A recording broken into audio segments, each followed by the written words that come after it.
Check 1 2, check 1 2, 1 2 3, 1 2 3. Let's see if this is working on my end. Sometimes it doesn't.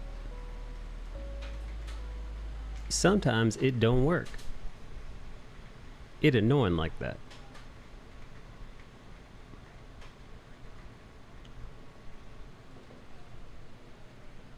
Alright, yeah, I see myself. Yay, it's working. Hello if you're here. Hello if you're here and you could hear the sound of my voice. Thank you, thank you. Appreciate you being here. Just I just let the Instagram folks know that I'm live.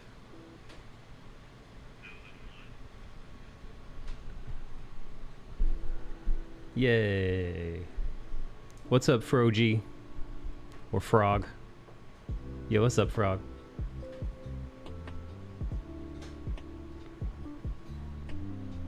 Welcome back, Frog. How are you?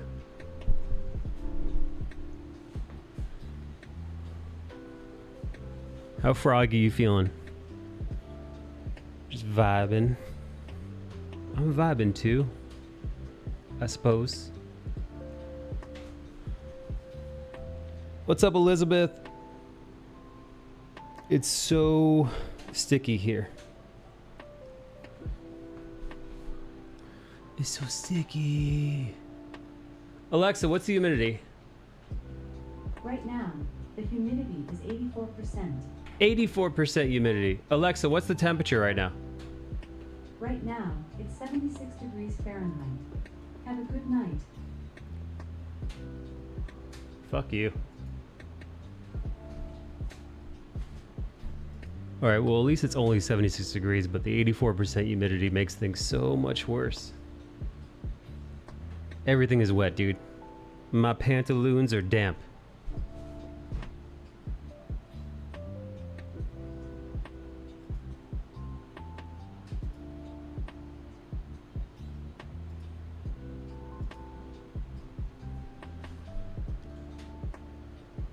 Yo, I didn't know you can combine Twitch and YouTube chat. You can. Look at you, Froggy. Froggy, you and Liz are in the chat together right below me here.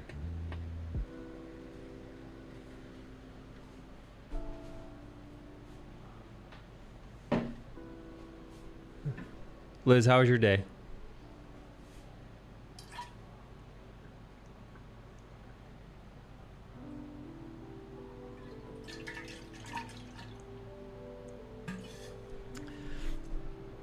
Dude, excuse me. I just realized that I drank this whole thing today. I gotta go get some more because I'm sweating up a storm here because it's 84% humidity. So Pinky, Froggy, Lizzie, give me like 30 seconds.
All right, I'm back.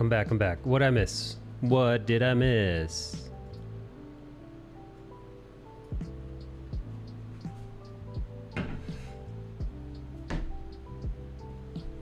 My neighbor does the same shit.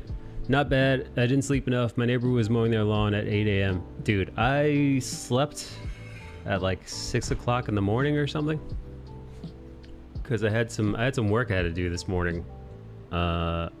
Because I decided to start uploading regularly to my Patreon as well as my YouTube. So I had to edit I had to edit a YouTube video slash TikTok slash Instagram video. So, and I did this super late. Or super early, the sun was up. But I didn't sleep for long because it was so hot in my bedroom that I couldn't, like, I was like sticking to like the sheets, even with the fan on. Like my whole body was like I would like sweat into the bed. It was gross. It's too fucking hot. Everyone on Twitch, I'm all alone on YouTube. Damn, says Froggy. Apologies, Froggy. Apologies. I've been streaming. You know what it is? I've been streaming to Twitch for years. So the Twitch community is, it's mostly there.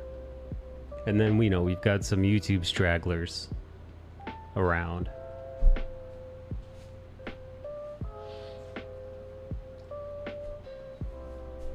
I want to go swimming. I wouldn't mind a swim, dude.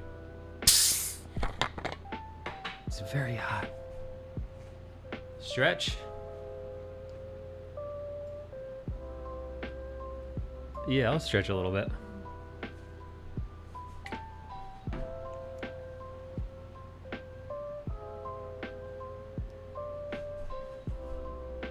Abby, you gonna stretch with me, dude?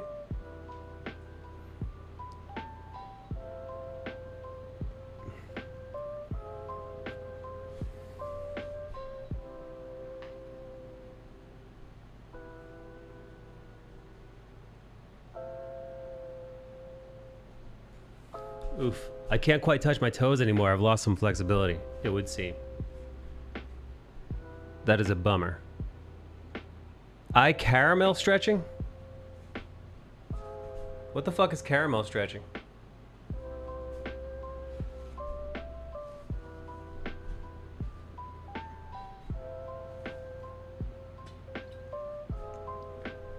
Caramel stretching sounds delicious.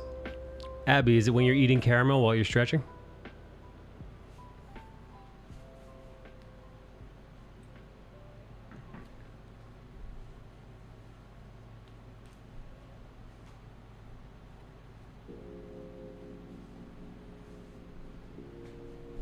Dude, I gotta get back into yoga. Get flexy again. It's hard to find motivation to work out in this heat, though.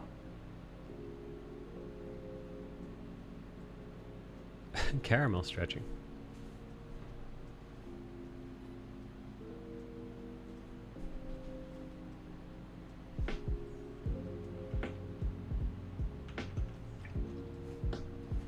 Yeah, it was 98 here today with a real feel of 92 with the humidity. And it's hard to like want to go out for even a walk when it's 102 degrees out. Even like in home, like even like doing like a home workout still sucks.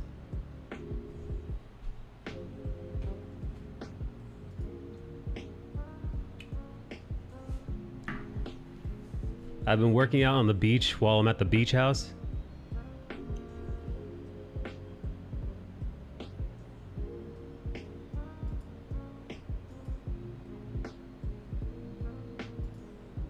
What kind of workouts do you do at the beach, Abby?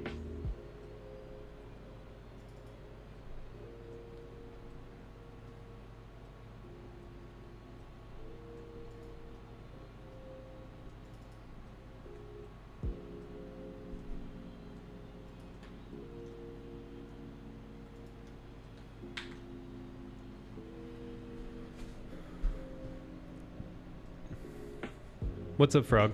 Yoga and running. Abby, you trying to lose weight?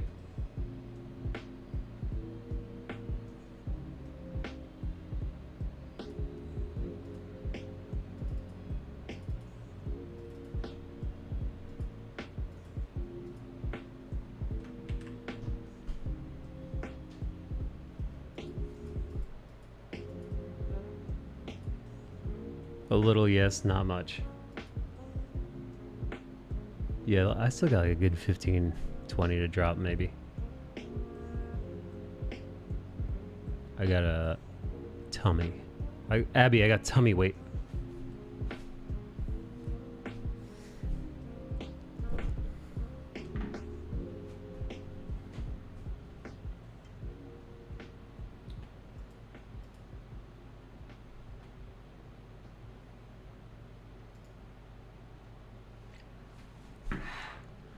I need to lose a little. My shorts don't fit. Oh no. What is it? You can't button up your shorts?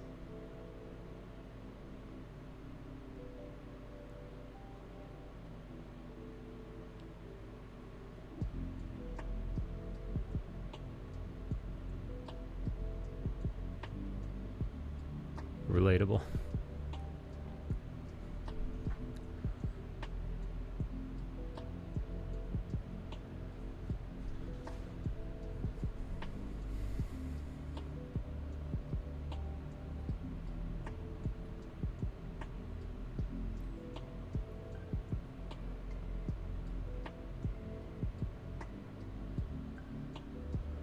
Yeah, why is working out and losing weight so fucking hard, dude?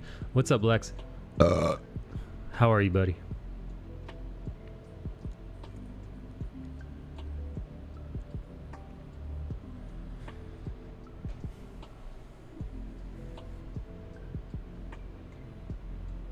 That's right, Froggy. Froggy, you now have Lex to keep you company. You are no longer alone.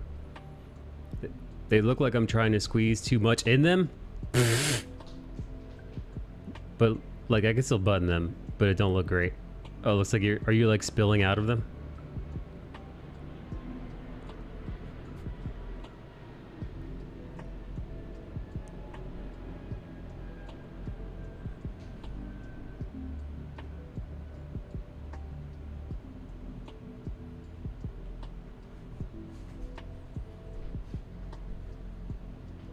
My muffin top is all that. Whole grains, low fat.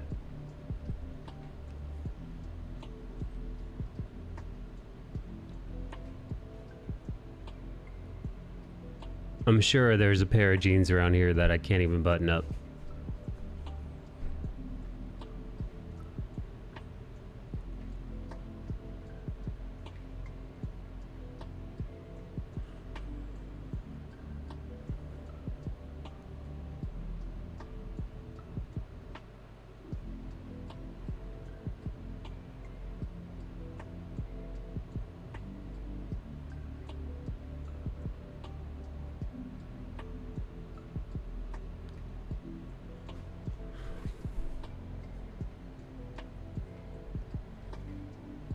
Sounds like I'm in good company. Dem COVID pounds. Womp womp.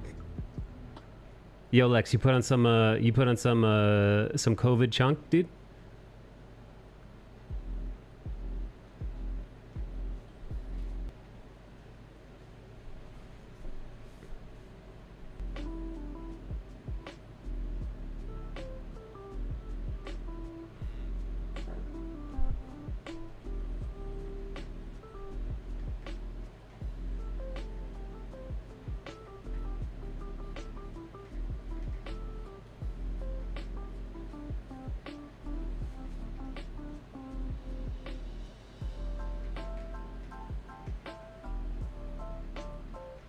You know,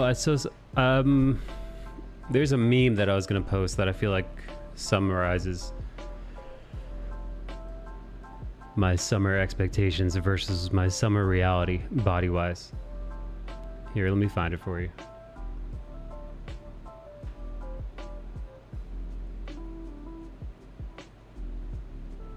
Let's see, homeless guy shitting on the subway. Yeah, plus I hit 40 this year. It'll be alright. Gotta change some habits. How overweight are you, Lex?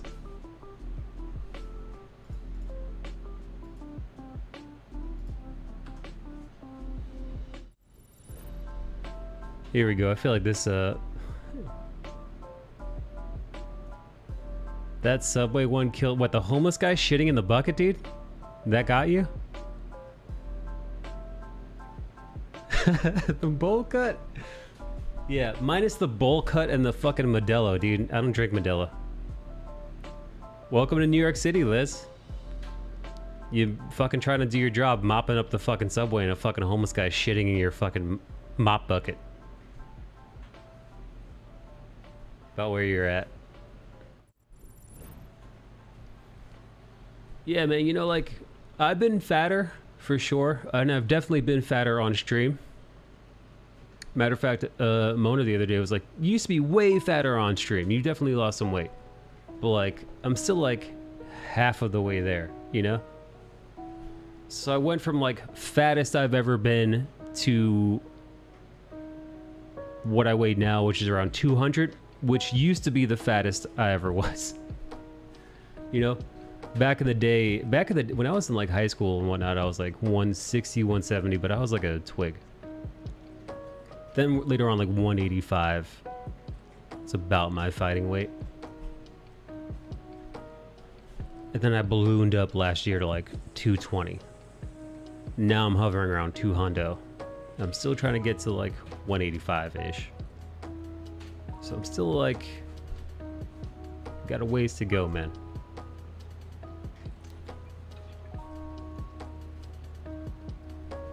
I was on a good streak with working out, and then depression kicked my ass.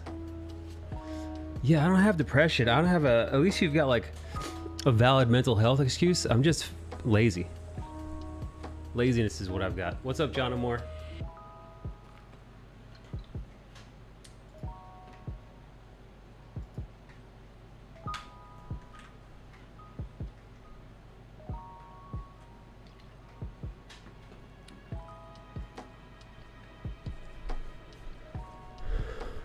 6 feet, 205 pounds. Dude, you and I are fucking right. We're like fucking samesies.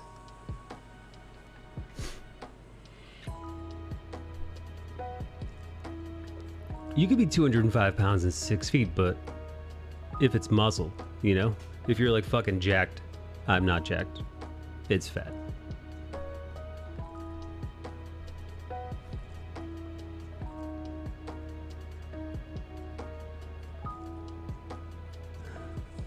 It doesn't feel like an excuse because I know that being active would help. There's just like this invisible wall. Yeah, I don't know. I know what it's like to be lethargic. And I know what it's like to feel, you know, blue or out of sorts, but I don't think I know what chronic depression feels like.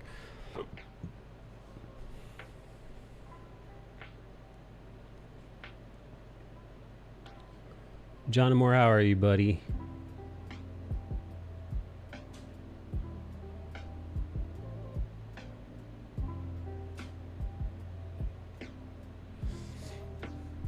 Lucky you, Mike. It sucks.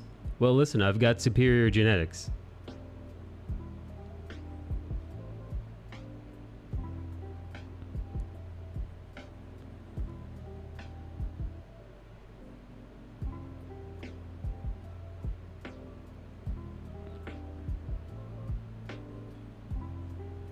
You know, minus the alcoholism, obviously.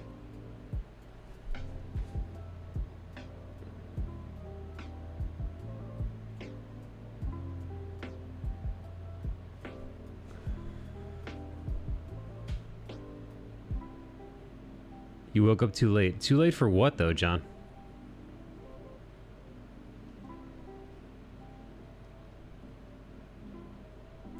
Has Eric been through here? No. No, not yet.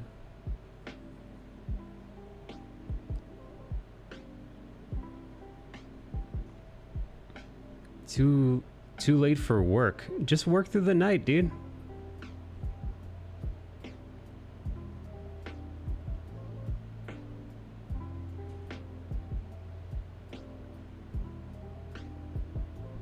You know the deal, Johnny. Yeah, sure, Liz.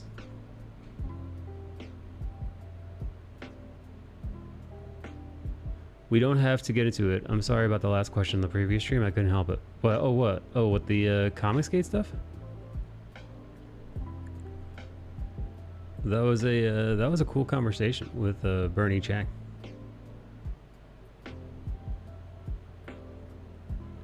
What's up, Barty boy? Haven't seen you in a few days, man. How's tricks, baby? You know me, I like keeping a schedule. Yeah, I know, dude, but you know, sometimes, man, fuck the schedule. Sometimes you just, you know, there's shit that needs doing, and you gotta do what you gotta do, man. And, you know, fuck the routine. You get back to the routine when your work is done.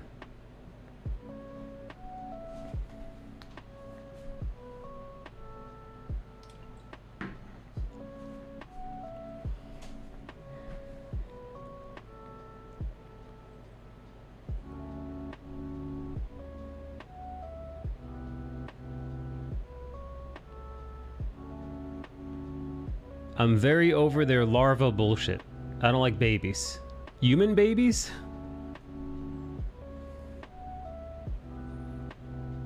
You've been hanging out with human babies, Bard?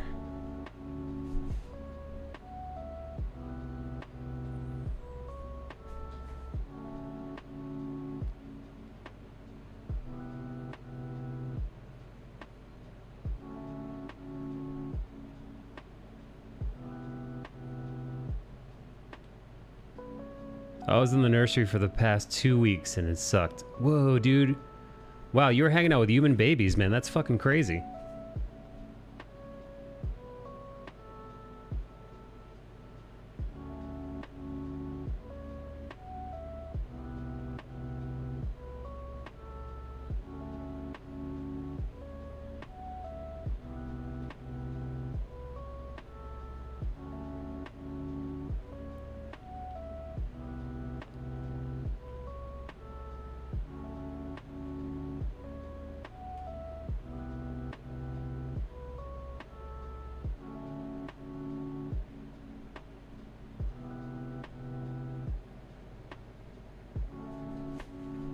It's a first edition throwback system that's all about death metal vibes. Play this weekend.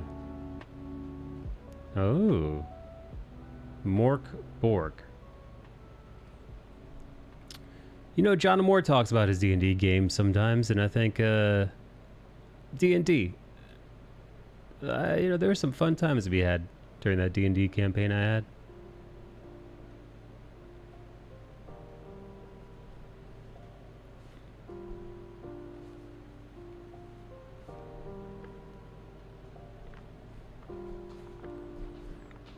Hello, Maria.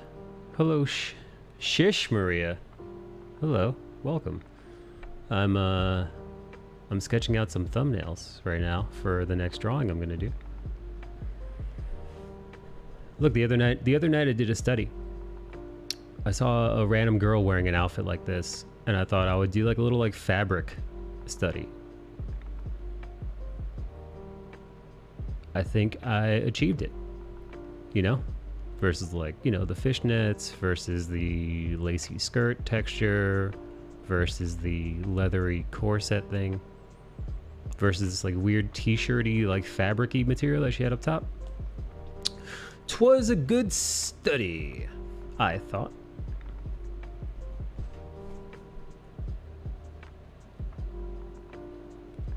Shish, what brings you all the way over here, buddy?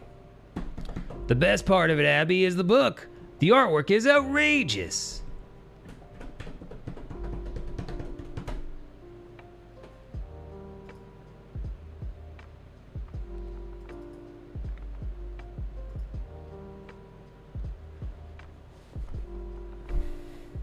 I don't like that voice.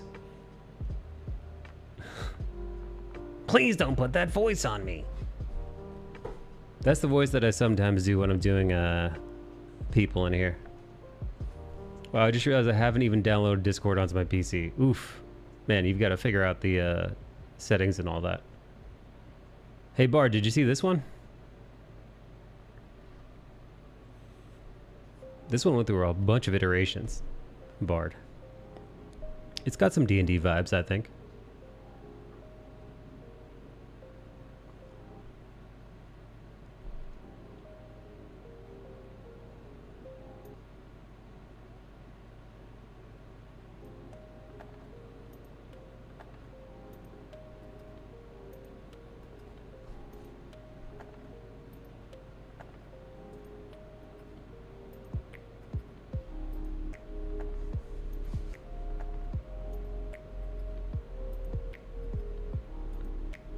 What character is that? This is from Eric Kennedy's creator-owned, soon-to-be-launched Indiegogo campaign, Arc Athena. I really rendered the shit out of everything here. Maybe even too much. I maybe even went a little bit too much fucking crazy on the fucking with the rendering. I mean, you know, come on, man. Who the fuck? Who's asking for that? I even stole the John Amore fucking rinky dink fucking whatchamacallits. You know, the ting.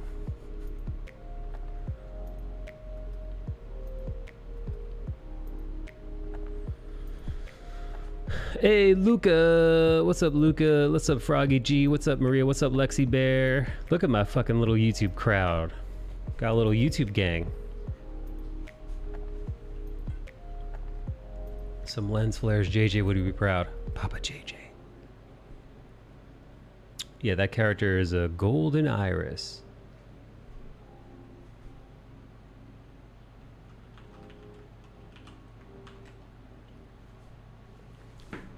Oh, you did. You stole my ting. My tings. I done thieved them, John.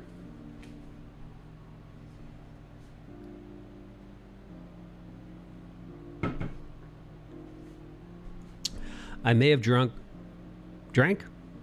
too much water. I've got like a slight bellyache from all the water I've consumed. I'm just so fucking thirsty, dude. It's 84 degrees. Abby says, okay, Bard, you're right. The art is fucking amazing.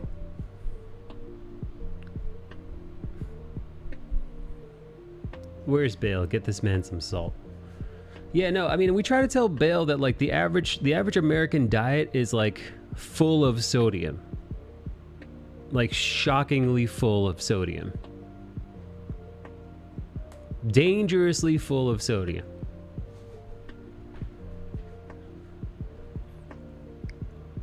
Shut the fuck now, or I'll punch you in the throat. That's how Abigail talks.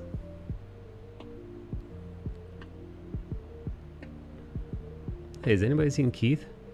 Has anybody seen little Keith?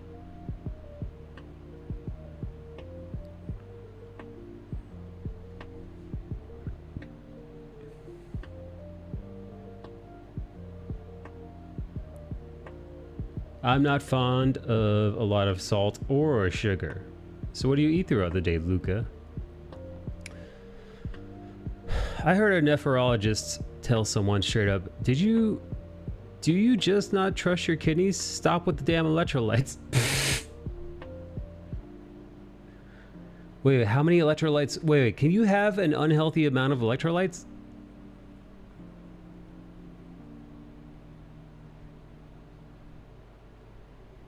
Yes. When does it, like, how does one dude, I'll be honest, I don't even know what the fuck electrolytes are besides like I'll sub like next week. Mona. Like next week, why? 'Cause you're too poor to afford $4.99 today. Here we go. What's crackin' my racially ambiguous bud? Time sure flies, eh? Dude, it's been over a year, man. A year and 4 months. Let's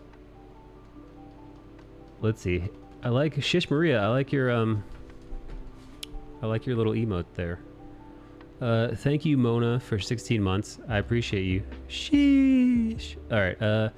I'm not fond of salt or sugar. I mean, I eat it, but America puts in too much of everything. Yeah. Certainly. How do you get, Bard, how does one make the electrolytes?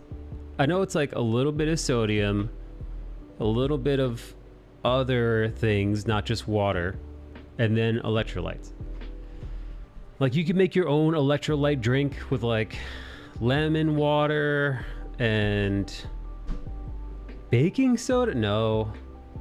Salt for sure. Coconut water? I don't know. They've got like things like make your own electrolyte drink. And people like to drink that.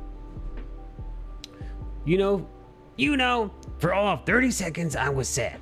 I've not been around much, but after that, fuck you.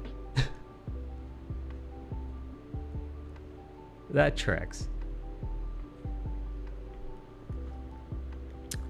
That fits perfectly. Hey guys, are you guys old enough to remember when Brett the Hitman Hart died? When that dude fell from like a 100-foot ceiling right into the ring? I don't know why I just thought of that. Who?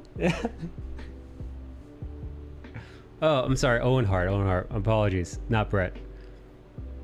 Apologies. Brett's still alive. Kiddo. Mona Bona, how are you? Dude, I was just talking to my friend about that like last week. Really? What made you think of it? It's just common ions, basically Tums. So wait, what happens if you have too many electrolytes? I still have no idea who that is. Mona, might have been before your time. I'm getting, listen, now that I'm in the mid-30s, like I'm realizing, like you ever talk to somebody of a, older than you by a generation or so, or several, and they bring up references, they bring up like old-timey references, and you're like, I don't know who the fuck that was. That was, you're talking about references 30 years before I was born.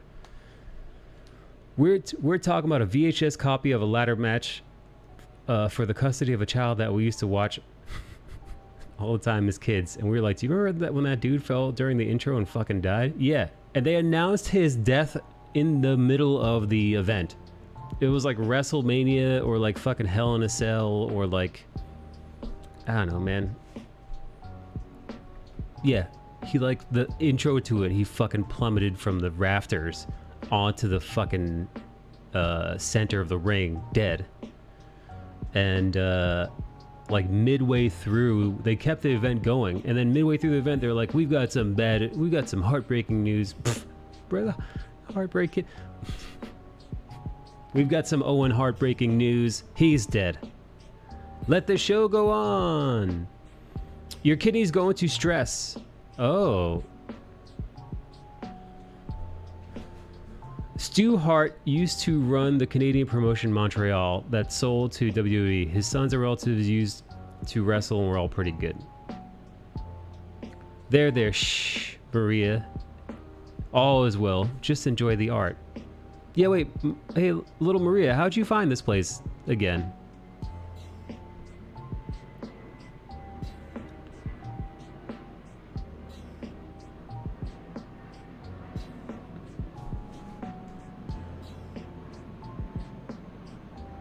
Oh, wrestling. I would totally know about wrestling.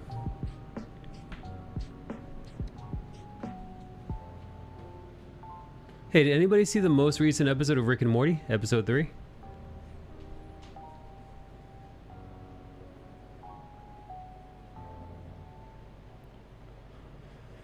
Lucas says, self-promoting unsolicited is not smexy. Was somebody self-promoting unsolicited? Around here? No spoilers. No spoilers.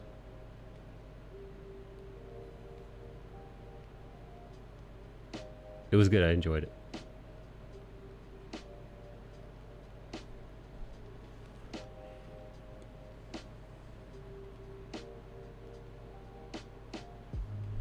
Come to my channel and see some dick.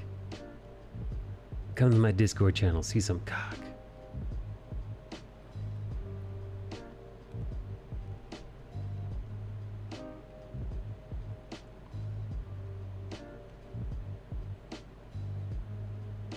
Oh, speaking of self-promotion, that's why we call it the ball pit.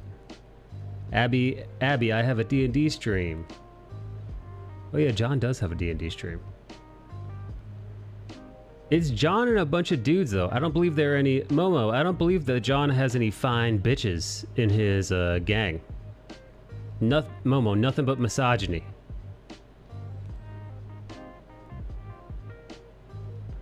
All men, disgusting. It's diverse though. You've got a Portuguese looking guy. You've got a Hispanic looking dude. You've got a Chinese looking guy.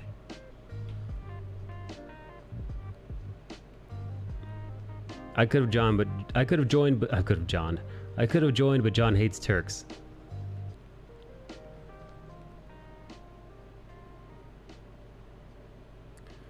Mona, you can only join if you dress up as a sex baby. What was that phrase that I made up yesterday? 12-year-old whore face?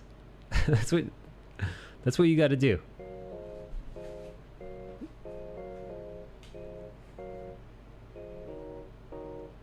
Sorry, I have class. You've got university? I thought you were done with school, Mama.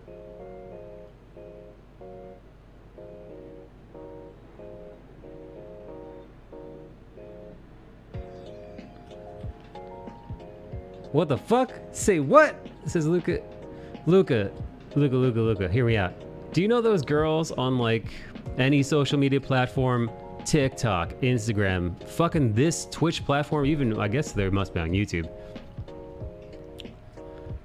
And they're like half lolly, half whore, you know? So they dress like a we titled it Sex Baby. But you know, it's that kind of shit. I'm not a mail order bride. Yeah. What's this?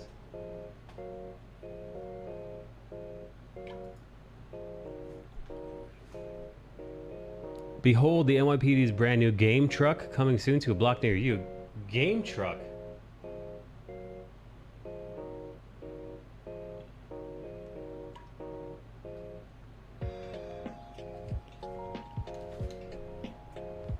What the fuck? Wait, but wait, I don't get it. What's the deal?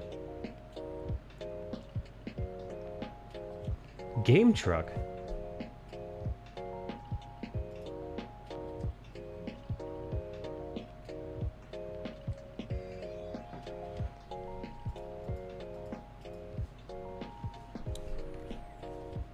NYP is gonna solve crime with game trucks?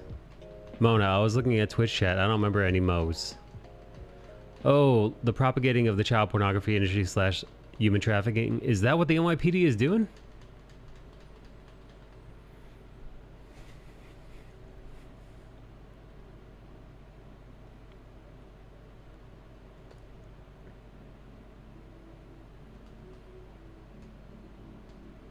Hey Yoji, what does VAT mean?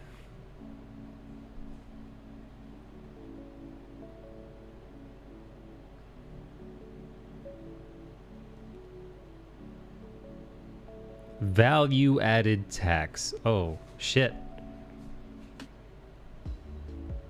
Is Canada bad about that, EOG?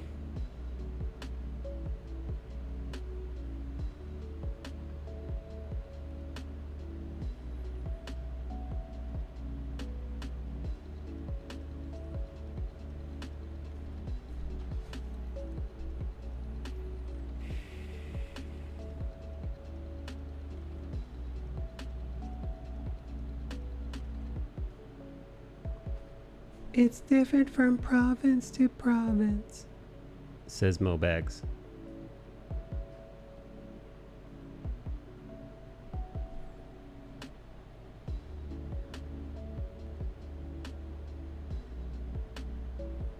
Some countries, most of their tax comes from VAT.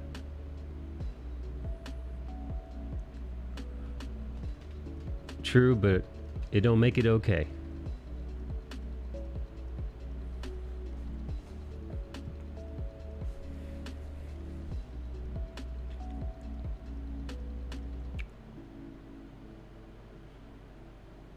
Oh, hey Yoji. What'd you think of the conversation that we had with Bernie yesterday, Eric and I?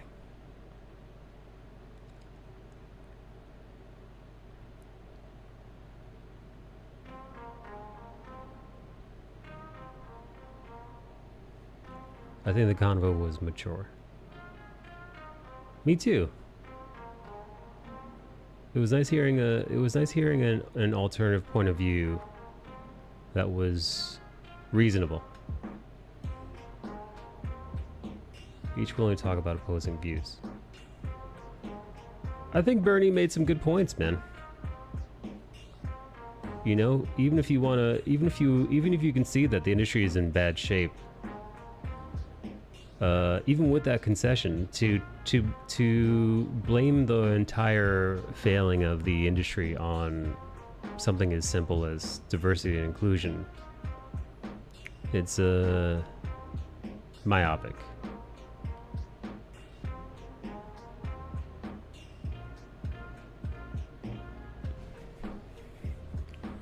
I'm glad no chairs were thrown like it was WWE. Dave Tran, did you listen to it after the fact? Chair throws, chair throws, chair throws.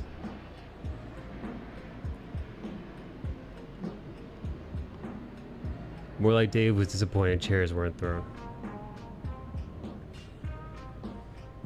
Dave, you getting on voice chat tonight, buddy?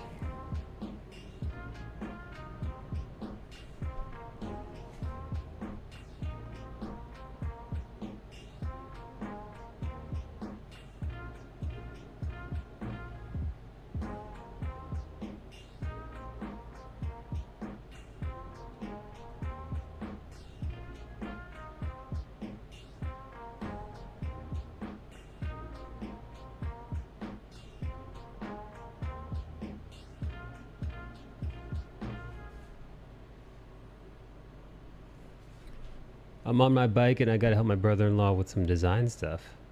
What's your brother-in-law designing?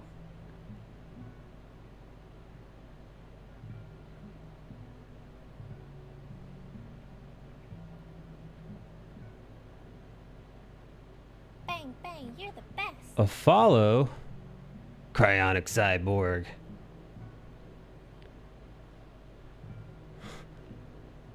Suck my aluminum schlong. How was the heat today? It was horrendous, dude. It's 84% humidity outside right now, man. And it was 102 degrees. Dying.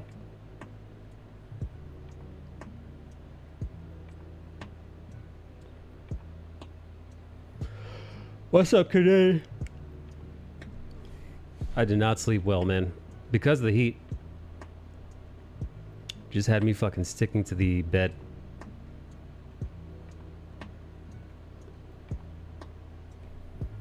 It was like 97, feels like 100 today. Yeah, very close over here, Yoji. I think it was 98, feels like 102 with the humidity.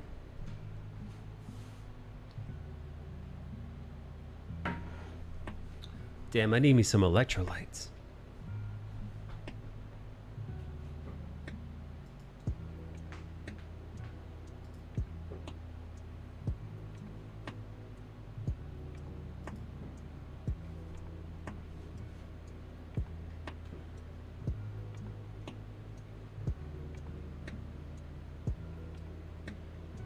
Nah, I'm just making sure I'm exercising every day, says fucking Dave Tran to Yoji. Dave, are you losing weight, baby? Davey, is slapping your fat Vietnamese buttocks on that bike and huffing and puffing every night, is it helping? No, I'm on both. Ha ha ha. What's up, Tex?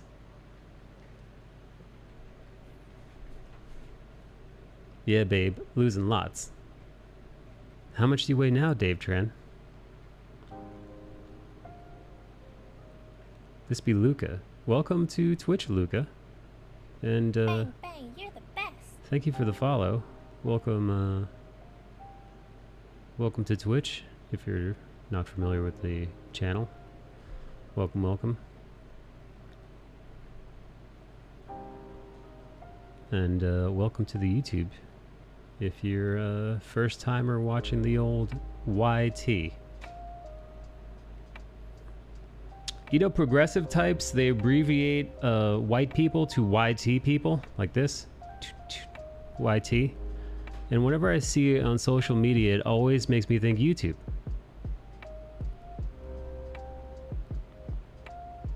So they might be like, get a load of these fucking YT people. And I'm like, get a load of these fucking YouTube people? Like, what part of YouTube? What YouTube community are you talking about? It's like, oh, no. They were just shitting on white people. It's like, oh. How original.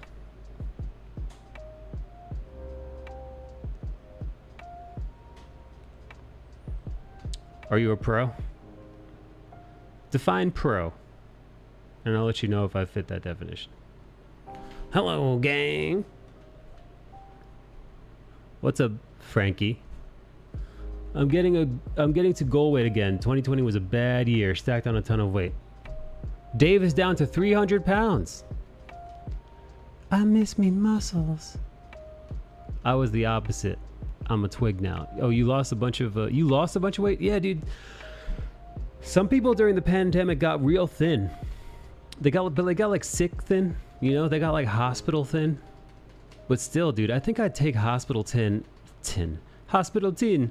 I would take hospital thin over just fat, lazy fat man titties man, which is me right now. Frankie says, a pro to me is making any sort of money from their work.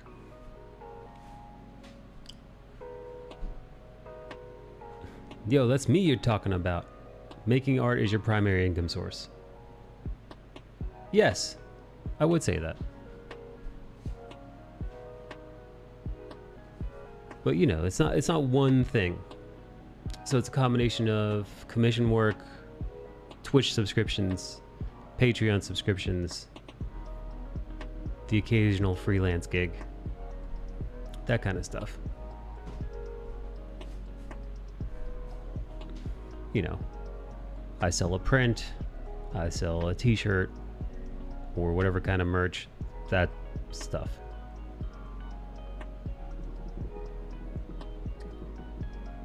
One game designer at work is super fucking ripped. He spent all of 2020 at home working out. Dave, bet he was single with no kids. Yes, very single. Dude's getting his bag. But I finally had large legs and back. Now I gotta start all over. Did you ever join Imprint? I did. I think if you do command print, you can see all the various prints that I have up in the Imprint store. Also, thank you, Dave Tran, for the Imprint invite all those ages ago. Appreciate it.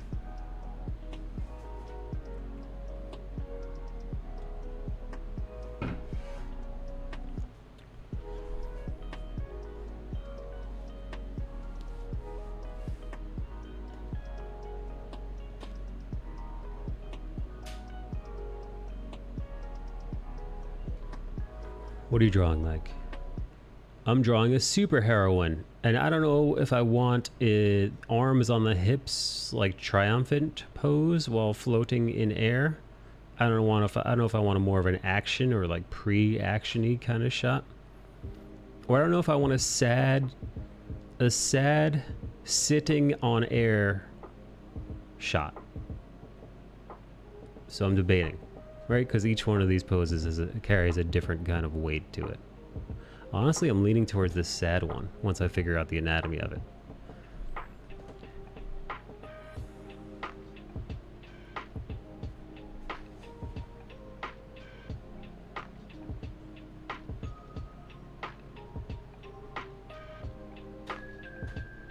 Frankie, are you on Imprint, baby? Little baby?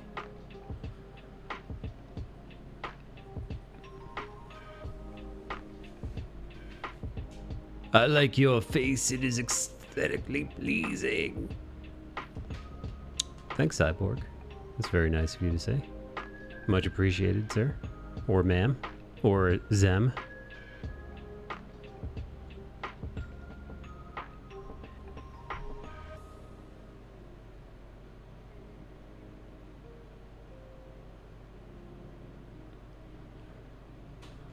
Wait, Mega Mikey? Wait, Mikey Mega Mega? What about him? Good guy, by the way. Mikey Mega Mega. Solid dude. That dude, he's been nothing but sweet, helpful. He, like, raids me. He's given me, like, YouTube pointers. Very generous, man. It's a very generous man. Like, shockingly generous. No. Hang on. Hold the fuck up.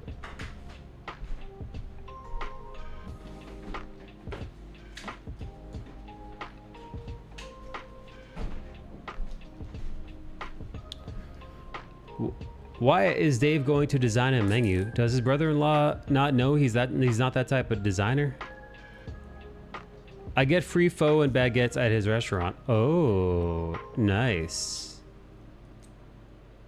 Hold on. Dave, this man that you're helping, he's a Vietnamese man? Your brother-in-law? Your stepbrother? I have an imprint, but it has like 2 things on it. I haven't touched it in a long ass time. It's like when people ask me all sorts of computer shit that doesn't relate to what I do. I just love watching Mikey's videos. It's all very smixy. Mikey Mega, that guy knows how to peddle some smut, and I appreciate it.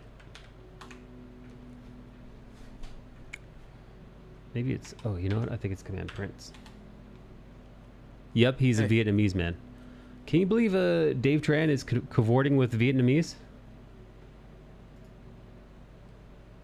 Are you asking me? Yes, I am. Well, what was that extra noise?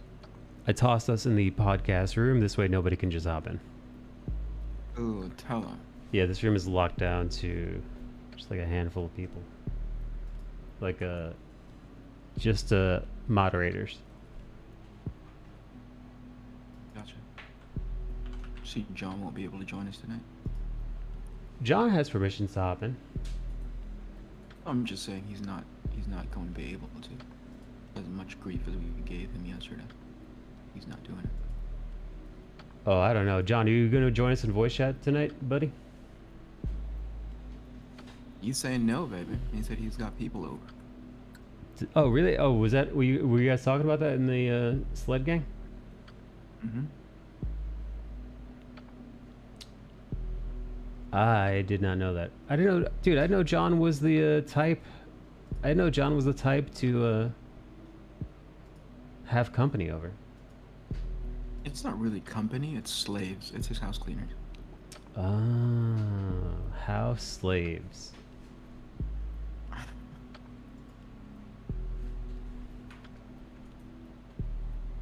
What's going on? Did I hear you say you didn't get much sleep? Yeah, it was too hot, man.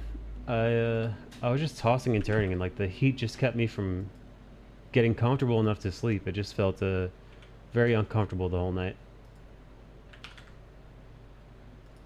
It's a little early for it to be this hot, don't you think, Mike?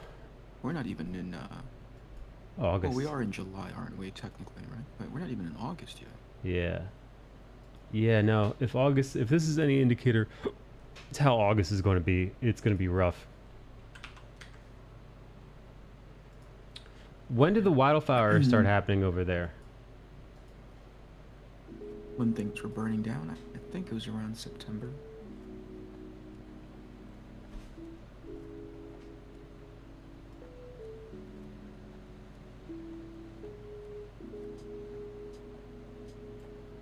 How's everything going on your Twitch channel, dude? So far, so good. Hey, yeah. Nothing different. Nothing changed. Same old, same old. You still have a Twitch channel, right? Yeah, but I rarely use it. It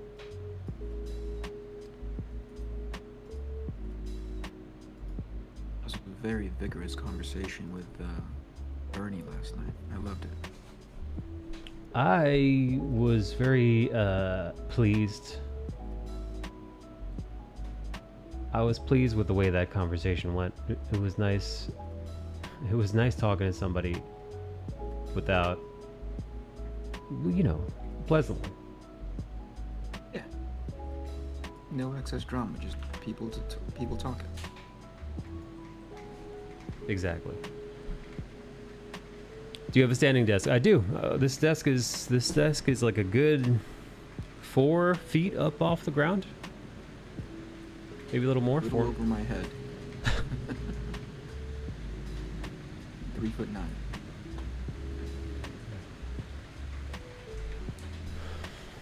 What's up, Create Now, Sleep Later? Hello. Yoji says, I cavort with Vietnamese. I didn't get the memo. I stay away from social media, says Yoji. Nothing for me to delete or apologize for. Insta is the only social media I touch anymore. Discord is the best social media for me. But you're funny, Mike. Doubt it is. You're probably being modest, dude.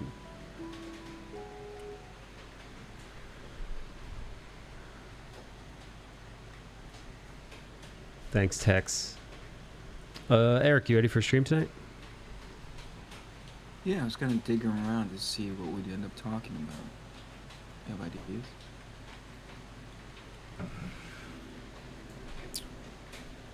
Let's see. What are you in the mood for? Otherwise, I'm just gonna end up talking about process. It would be nice to maybe go over some of the things that Bernie talked about yesterday. Sure. Just kind of do like a little recap. The majority of it. Yeah, so like do like a little a little breakdown. Maybe talk about some of the things he said.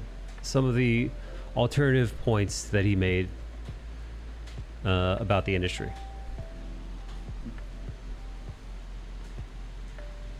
Ooh, dude, we had like 70-mile-an-hour winds before. Briefly. It was a storm. What? Over there? Yeah, over here. Yeah, there was like a storm watch. There was a tree outside that looked like it was about to crack over. Anyone else having a hard time hearing Eric? Oh, you want me to make him louder? I can make Eric louder. That may be on my end, baby. Hold on. Yeah, when there's no pressure to post, you could just focus on developing. I got caught in the beginning of it. Really, Siobhan? You were outside? Even trees that look fine might be dead and rotting. Oof. Cyborg, what kind of art do you make? This should be working okay, no? Is that louder for everybody? That should be... Blah, blah, blah. It sounds better for me. Yeah. I gotta uninstall this freaking new program. It's basically on a PC. It's basically the that volume control. You know that you can do it program by program. Yes. There's a Mac version of that now, and I tried it out, and it's not fun. Yikes. Let me uninstall it before we get on stream. Yeah, sort all that stuff. I do figure drawing and pro, not safe for work art. You have a link that we could take a look at?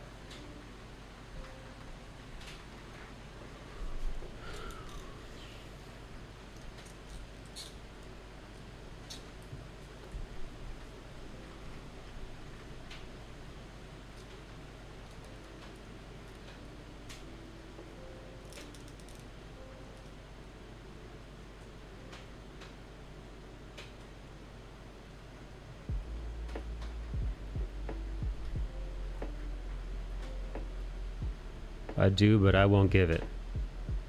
How come? Is it a secret or something? I like to use this account to stay anonymous. Are you drawing like furry stuff? Is that what it is?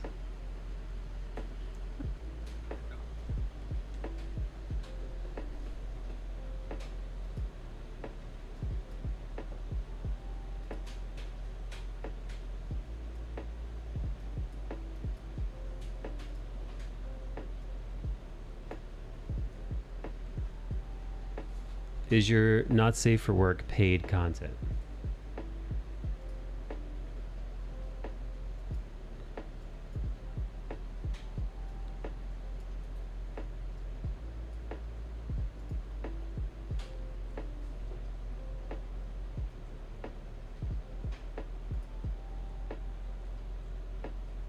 Let's just say I may have a popular Twitter. Okay. All right. A popular not safe for work Twitter.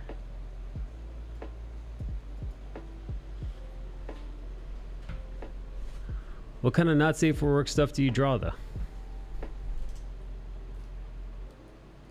What kind are there? Well, you know, there's hentai, then there's just straight, I guess, pornography, non-hentai American pornography, then there's furry stuff, and then there's like fucking creepy shit like vor stuff, lolly stuff. There's all kinds of weird shit that you get people to draw for money. Fucking proven, man. I don't know that shit. Yeah. There's non-consensual stuff that people like drawing, foot fetish stuff, all that crazy shit. You know, I've never had a not safe for work request made of me.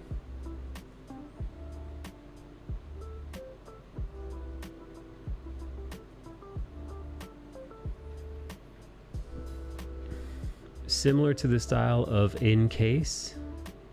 In case. I don't know what that is.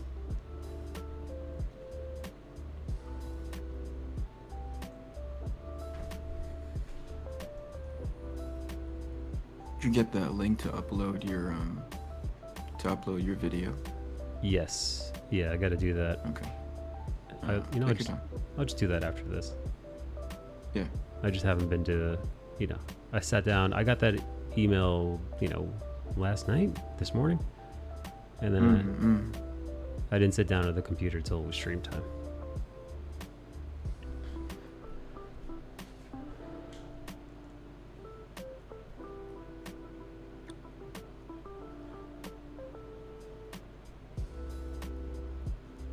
Eric, how are your dogs doing? They're good. They're getting older. I figured, So man. it's a lot harder for the big dog Natasha to hear me sometimes when she's out doing her business. Yeah, that makes sense. Literally gotta walk out to the backyard and fetch her. How's her, how are the hips? Better. Yeah, she's not a purebred, so she's not experiencing that, those weird genetic inbred, shortcomings of a purebred pit bull. Yeah. Well, that's good. Yeah. In case is an artist. You know what? I'm curious enough. I'm gonna Google in case. NSFW. You really want to see it? Yeah, I want to see what fucking people are drawing. What kind of naked shit people are up to. Wow, dude, this person's got fucking 151,000 Twitter followers. Hot. Is it hot? I'm seeing an orgy scene. Let's see, got an orgy scene. Let me see it. Send it to me. I'm gonna drop it in Sled Gang. Okay.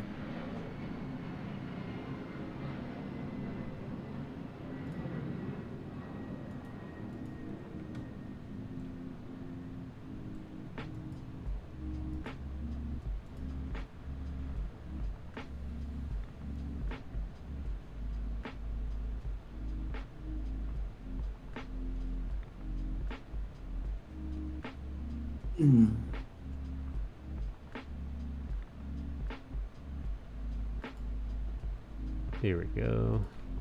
I'm sure John Wilmore will love this not safe for work Twitter art. That pervert. That's what he's into, no? He likes that kind of stuff. Oh, he's jerked off to hentai before. For sure. I mean, just look at him.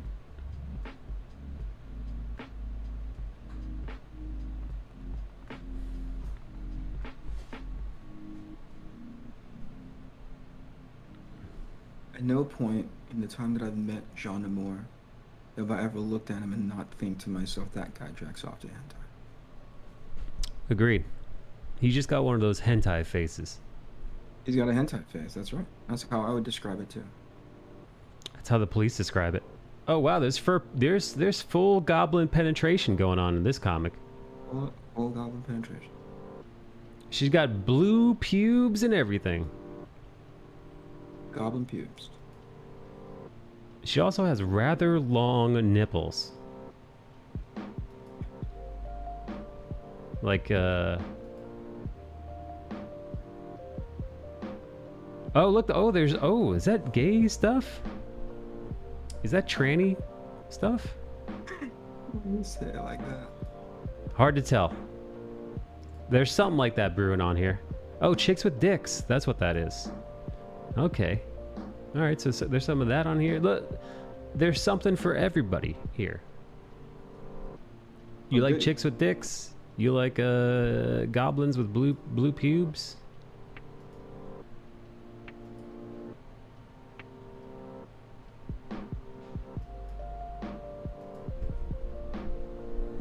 This person has 3,364 patrons, and they're making over 10 grand a month. Is this somebody in your chat? No, this is that goblin pubes person.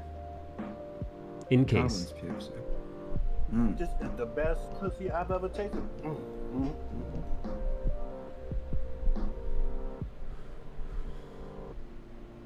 Mona says, I do. Chicks with dicks, not the goblins. We get a lot of crazy commissions, man. People pay a lot for that shit. It's crazy. For like chicks with dicks kind of stuff, like chicks with dicks, but like goblins with like blue pubes. You do? I don't. Nobody's asking for me. Nobody's asking me for that.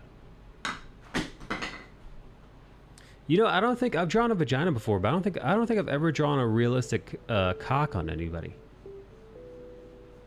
You've drawn an unrealistic cock on somebody? No, unreal. I've drawn no cock. Realistic, unrealistic, veiny or no.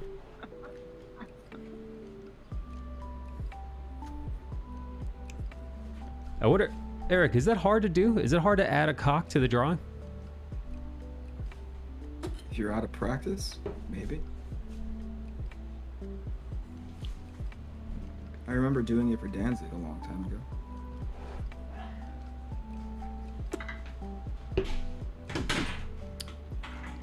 You may need to switch to the not safe for work. That's where the big bucks are. I've seen this before. Yeah, I've seen this before. Yeah, You no, can draw, man. I'm unfamiliar with that particular artist, but they look like they've got the goods, and it looks like people are interested. Yeah, and they're using their powers for good. I'm into it.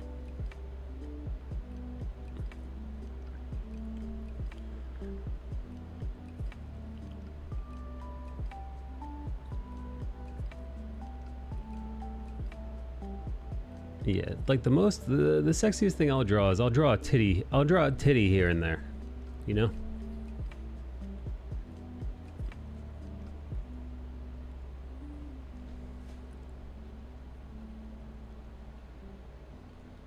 That's where you This have is great. that's where you have separate accounts in my case though. Well, yeah, like in Cyborg. So like I think you start making porno under an alias. You know?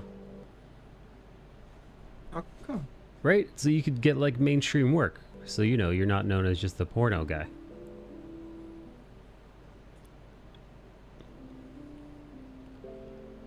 So like let's say Dave Tran. He just started drawing nothing but tranny porn, right? You know he does though. Oh, in his spare time, of course. But like let's say that's what he became known for. Dave Tran, the tranny artist, right? Well, maybe he wanted to get a different kind of work, different kind of job. They're going to Google Dave Tran and they're going to see Dave Tran, the tranny guy. They'd be like, "Oh man, Dave Tran, the tranny guy. oh man, I don't know if we want to hire this guy. This is a kid-friendly video game we're working on." Because of his, they don't want to hire him because of his tranny work. Is that what you're getting? That's exactly what I'm getting at. Very. Use a pen name. That's exactly right.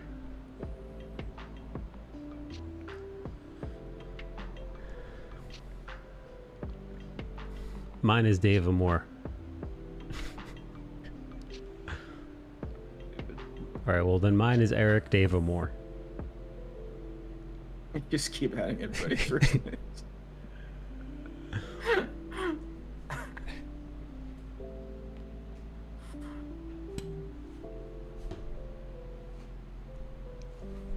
I wonder if someone ever tried to cancel Dave because of his last name.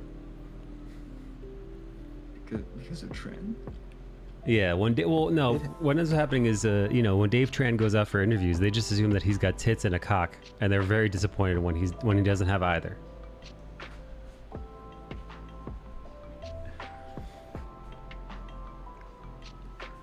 Mo, some people have gotten offended because people call Dave ... on Twitch. Oh wait, can you not write tranny on Wait, if you write tranny in the chat, does it get bleeped out? I think it dots, man.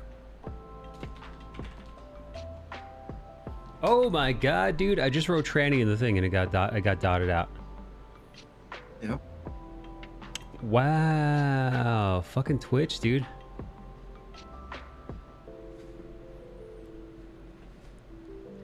Since the name is Tran, wouldn't any porn he draws fairly be referred to as tranny porn? Yes. And porn, maybe. Some guy bought out my whole schedule because they really badly needed something. What did they need? A whole month of commissions. It was 8K USD. Was it a comic book?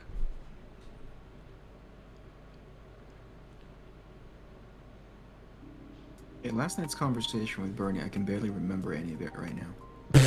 I've been in I've been in a strange fucking space where I'm like, fuck, I'm exhausted, yo. Yeah, well, you got a lot going on.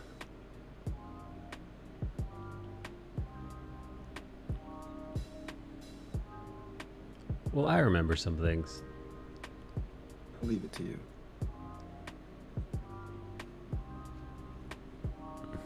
I might need to become Dave Amore for 8K.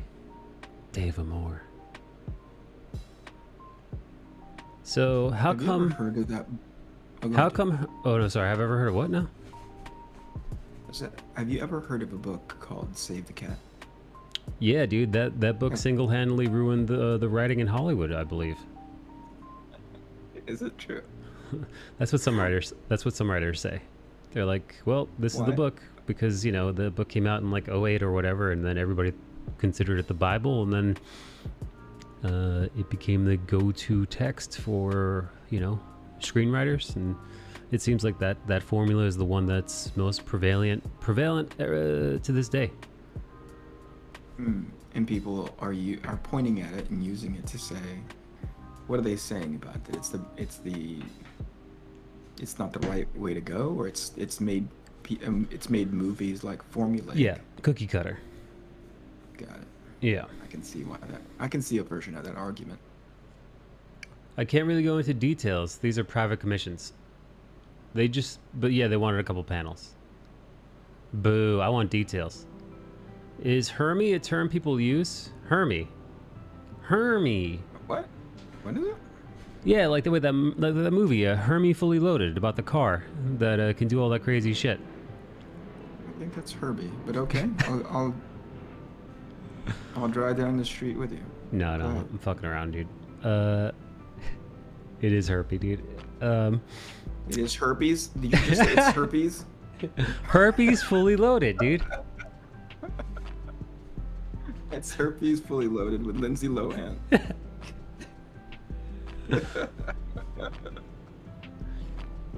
No, apparently, according to Mona, you can't say hermaphrodite anymore. No? But I don't care, dude. I don't listen to Mona. What the hell is she now? Wait. Did she really say you can't say that anymore? Why is that taboo? I don't know. She doesn't like it. She's not a fan. She doesn't like it. She doesn't like it. It's preference.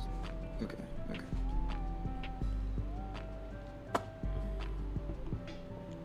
Mike, what's your price before you start drawing goblin porn full time? What's the markup? I take offense to it because it makes me feel like a slug. I would say that that's on you, dude. If a word makes you feel a certain way, just, I don't know, don't feel that way. Just shut that part of your brain off. Mike, what's your price? First of all, I'd like to know why it makes her feel like a slug, you know? What about that word? Snail trail.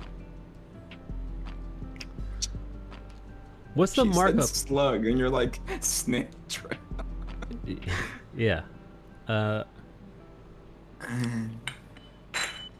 What's the markup on pornography? Yeah, Hermie is a no-go, but on the not safe for work realm, people use femboy a lot. So wait, you can't say Hermie either? You can't say hermaphrodite or Hermie? What are these rules?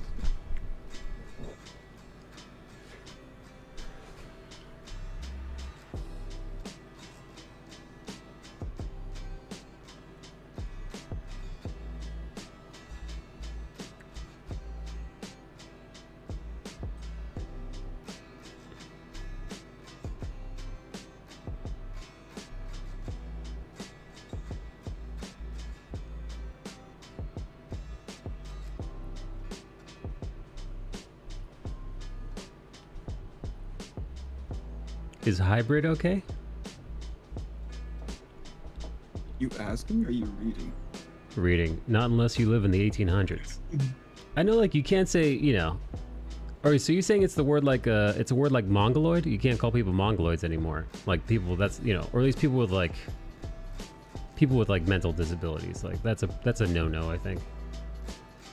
I mean, you can call them that, you know, but, like, it's fucked up. But it's frowned down. Yeah. It's frowned down upon. Yeah. Like, when I call somebody a retard, it's you retards in here. But I wouldn't call somebody with a mental handicap that, because that's fucked up, you know? That's not nice.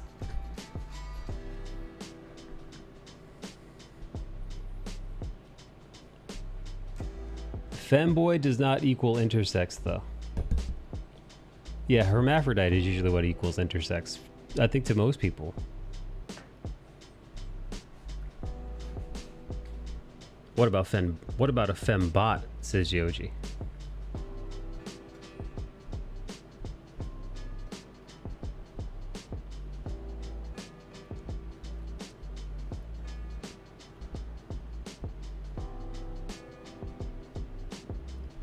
Like Detroit Become Human?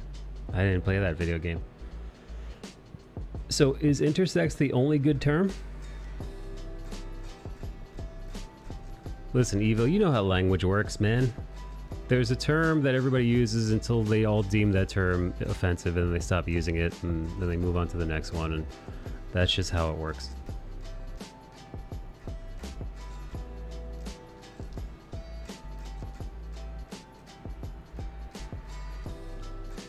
The only good term right now. Yeah, intersex is an actual thing and not safe for work. We just keep it fantasy and not get into the whole politics of it. So wait. So Cryo, let's say I'm like, yo, I need you to draw me a goblin with tits and a cock right now. How do you say it? Like, what do you refer to that as? Do you say, all right, I'm gonna draw you a femboy? I think how we talk on Sled Gang is how everyone should talk all the time. Says John. Says John, who regularly calls Dave Tran the N-word. Yeah. Hard R. Hard R. Actually, he doesn't say the N-word. He just says, hey, you hard R. Yeah. Yeah, you hard retard is what he calls Dave Tran. Fact. So, Cyborg says, that's futa. We use futa. That's chicks with dicks. Now, do they have dick and pussy underneath, or is it just dick? Oh boy. You know, because I was looking up, and apparently you can't have a clitoris and a cock. You can or you can't? Cannot. Because your clitoris is your cock. Like, maybe like if you consumed a like twin kind of thing, you might have their genitals and yours, but generally speaking, if like you're a hermaphrodite or whatever.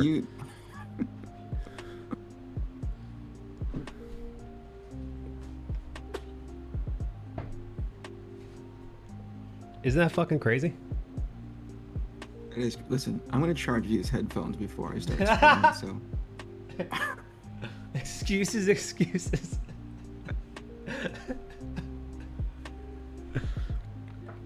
Oh my god. Eric, could you Start imagine? setting up, seriously. Could you imagine we're sharing a table and somebody walks by to get your autograph or something, and this is the conversation? They hear me yelling at you. No, I fucking take it. I'll fucking take it. I'll be right back. Okay, okay. Yeah.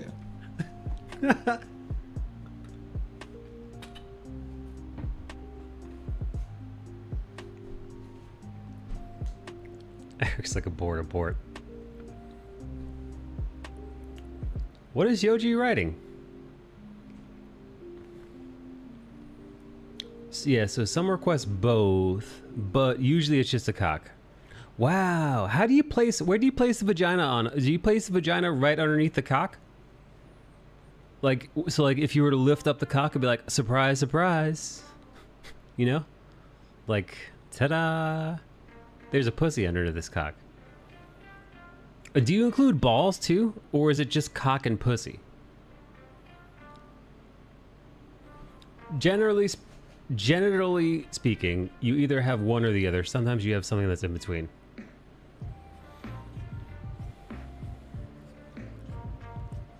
As though just a cock. As though it's not like 20 inches or something. Yeah, it's underneath. Wow. They should call that the surprise pussy in that case. It's one organ that develops, unless you have one of the very rare variations that has two. No balls, just vagina and the penis, right? Yeah. Cryo, is there testicles when they've got the pussy and cock? Do you toss a pair of nads in there, or is it just no nads?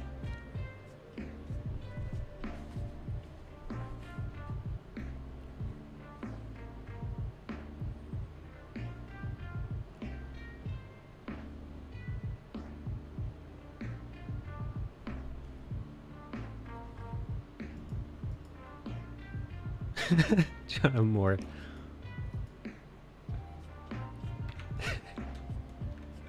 John Moore, we're talking about your favorite topic.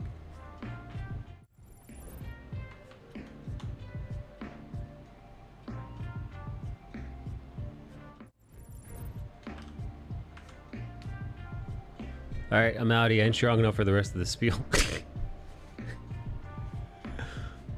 Unless they specify the balls or omitted if they ask for both. Wow, there's a whole rule system to this. I'm fascinated, man. I had no idea so many people, like, I always knew that, like, being into chicks with dicks was a thing. Like, I knew it from my youth. Because every now and then you'd see it in, like, a porno mag. And every now and then you'd see, like, Eddie Murphy got caught with, like, a trans prostitute. You know, and then the cops are like, what you doing with that tranny in your car, Eddie Murphy? And he was like, oh, I was driving her home. I was offering her directions, officer. Yeah, right, dude. Sure you were.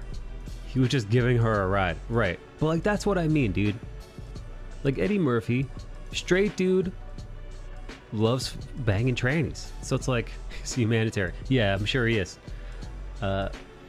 So it's like, oh shit, man. So like, there's this like whole like subsect of dudes who like that.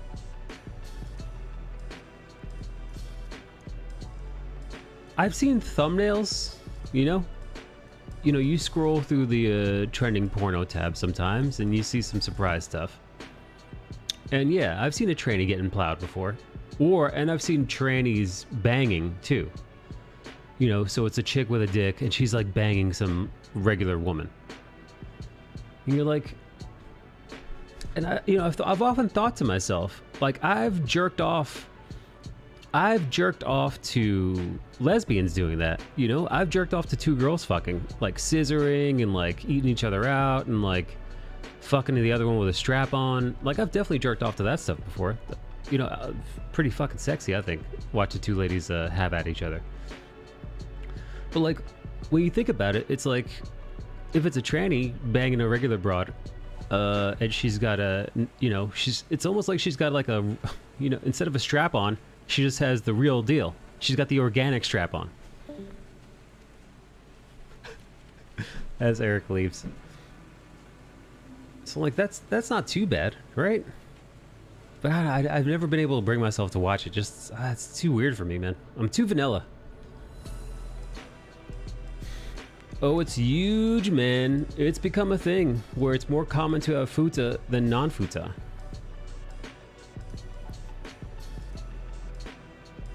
Like Michael Irving giving Michael Irving giving a trans person a ride home. Who's Michael Irving? Yeah, a ride home. Uh-huh. I can't speak for all intersex people, but I got fetishized so much that I can't trust if people want to be with me because they want to, or to be with me because I'm intersex. Right, but Mona, you're a normal passing person, right?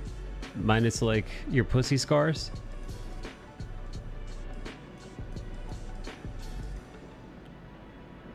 It just gets more traffic. Eric, is that you? Are you here? Here, can you hear me okay? Yes. Okay. Eric left for the second time. Former Dallas Cowboy with known issues. Oh boy. What's that, Eric? Let's start streaming. Oh shit, oh crap, yeah. You ready? Yeah, let me pull up your thing. Alright, I'm on your YouTube channel. Let's go, baby. Let's see if this works. Ooh, you're almost at 3K subs. We're at 2.6. That's pretty good. That's exciting. That's exciting, that's encouraging. It's all the positive things. There we go, I'm hopping in. Ooh, second person to give it a like. For those of you guys, Eric Canetti is now live. He's large and in charge. Man, look at all those pages. Look at all those. They gotta tell people that I'm live. Look at all those fucking pages. I'm gonna pop out your chat so I Yeah. can see it more better. I love the fact that Rob is here. Rob and I had a conversation, and I think maybe, obviously not today, but maybe next week I could bring Rob on and talk to him about his process. Mike, what do you think? Sure. I'm full disclosure. I'm unfamiliar with Rob's work, but That's okay. I'm I mean, that's happy to the brush point, up. though, right? Happy to brush up. Yeah. I love hearing about people's about their processes, right? Not just. I think that's what's kind of interesting in learning. Rob's a writer for a book called Replicator. He's actually on his third book by now, crowdfunding it as we speak via Indiegogo. Wow. So, I mean, that's I would say that that's a successful project or IP if you're already on book 3, Yeah, of course. right? Yeah, So congratulations. respect to him. Congratulations. What's up, Padrino? Hello, Mona. Mona says, well, Mona's talking about her intersex stuff. But what would you like to talk about today, Eric? He's talking about intersex stuff. Well, first I'm gonna try to tell people that I'm actually live, and then we can talk about whatever. All right. Cool? Yes. Bernard Chang brought up something interesting yesterday. I'd like to touch on that. Oh, he brought up a few interesting Yeah. things yesterday. We'll totally get into that. What a good guy that Bernard Chang. He really is.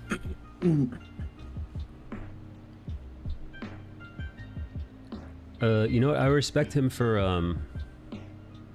I respect Bernard for getting on voice chat and kind of getting in the mix with us, knowing that we definitely wouldn't see eye to eye on a bunch of different points. But you know, he stood his ground and he made his case, and he was very, how do I phrase this? He had very tactful. I think so too.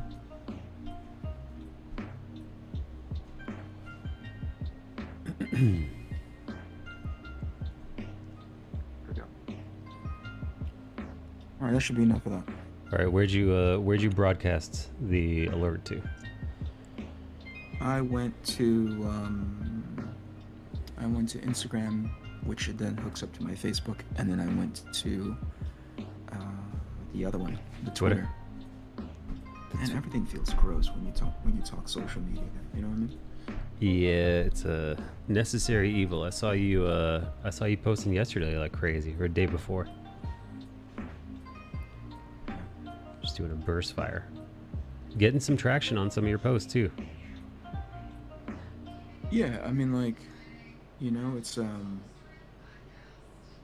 think it's like you said, it's a necessary evil, but I wish there was a better way of going about it, where it's a bit more efficient. You know what I mean? Yeah. I'm gonna say hi to everybody. There's only a handful of us over here, so which is good. Keep this as quiet and just you and me as possible. Let's go. Hello, Rob. Hello, Mr. Macadina-Cola. Hi, Mona. How are you? Padrino, how are you? Overraker, how are you? Good evening. Look at that really, really small room. Look at my wrench doing wrench things. Look at that wrench working it out. Look at him wrenching. We got Nolan, my sketchbook, 340 in here. Hello, Overraker. how are you? Nolan, good evening. How are you? Things are moving right along. Always a monster when you post, Eric. Thank you so much, Overraker. Yeah, some traction. I like that. I like that. It keeps me humble. Hello, Mr. John Amore. John Amore, how are you? We can start to, as people are walking in, you know. Yeah. So should we? Rob is right. He says, you know, the link in my description is wrong.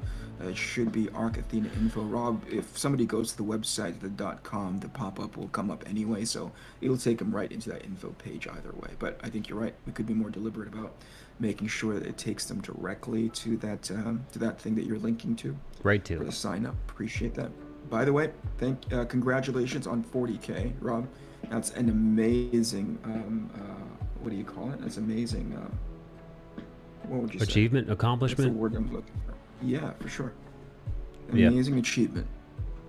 Congratulations, buddy. I'm super proud of you. I hope that's your projects are moving right along. I know that there was a bit of hubbub in that community. I don't know if you guys can hear me.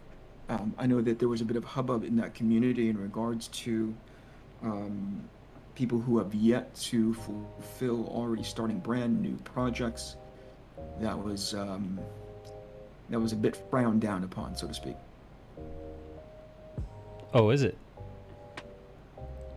Yeah, and in specific, it was your boy Zach launching a brand new project that was, you know, still Jawbreakers related, right? It was like maybe it's one of the main characters in the book, and he launched another one before fulfilling, depending on how you look at the situation. You're either looking at his track record holistically, which is late on a handful of things, but most specifically 2 books, right?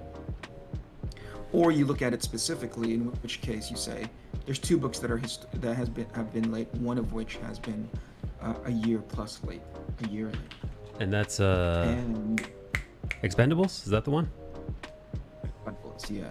And I don't know the new. I mean, it's all his business to not say why it's late. Obviously, that he handles that. But the point is, people were reacting unfavorably to the idea that why are you launching a book before these things have been fulfilled? We don't feel comfortable backing another one of your projects until we feel like these things have been cleared off the ledger, you know? Anyway,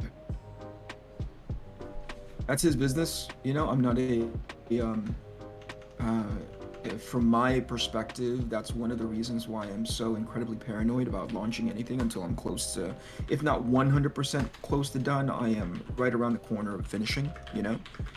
And only because, I don't know, I don't have the same sort of audience equity that Meyer has, you know what I mean? Like, he has sort of this built-in audience that came from a level of notoriety because he was one of the figureheads of that movement. And so that's wonderful for him. So, but that comes with a certain business or audience cachet, right? They'll back him. I think there's a percentage of them that will back him no matter what, right? Yes. But I don't have that. I don't have that audience cachet, at least not in a similar way as he does. So I'm speaking for myself. I'm incredibly paranoid about being late, not being able to deliver. And one of the things that and as you know this already, Mike, one of the things I'm really doing to help stack the deck in my favor is to have this thing done, Yes. because I think that's one of the biggest holdups is just the art, right? Like, to use Meyer as an example, he can write like 4 books, in a year, but it still takes X amount of months for the writer, or excuse me, for the artist to generate the art so that he can release it to his backers, right? That's the gate, which is we generate X amount of pages for the project in order to get audience interest, and then from there they get to work, and who knows how long that takes, not taking into account any sort of like life stuff that you have to hurdle in the midst of all of that. Yes. You compound that by X amount of projects, it really does have a tendency to add up. And in a way, and I think this is one of the other points that people were making, was that it adds to the erosion of trust, if that makes any sense. Yeah. No. I understand. I think listen, if I had to wait over a year for a Kickstarter to be delivered, I think I'd be concerned. And I think it's going to vary from person to person. So I might be concerned, but be enough of a fan, or assured enough due to his previous track record that, hey, listen, a little late, willing to give him the benefit of the doubt, and support more work, knowing that eventually I know I'm going to get the book. It's just going to take some time. But, it depends on the person. The replicator says, someone I know has $1,000 invested in his campaign.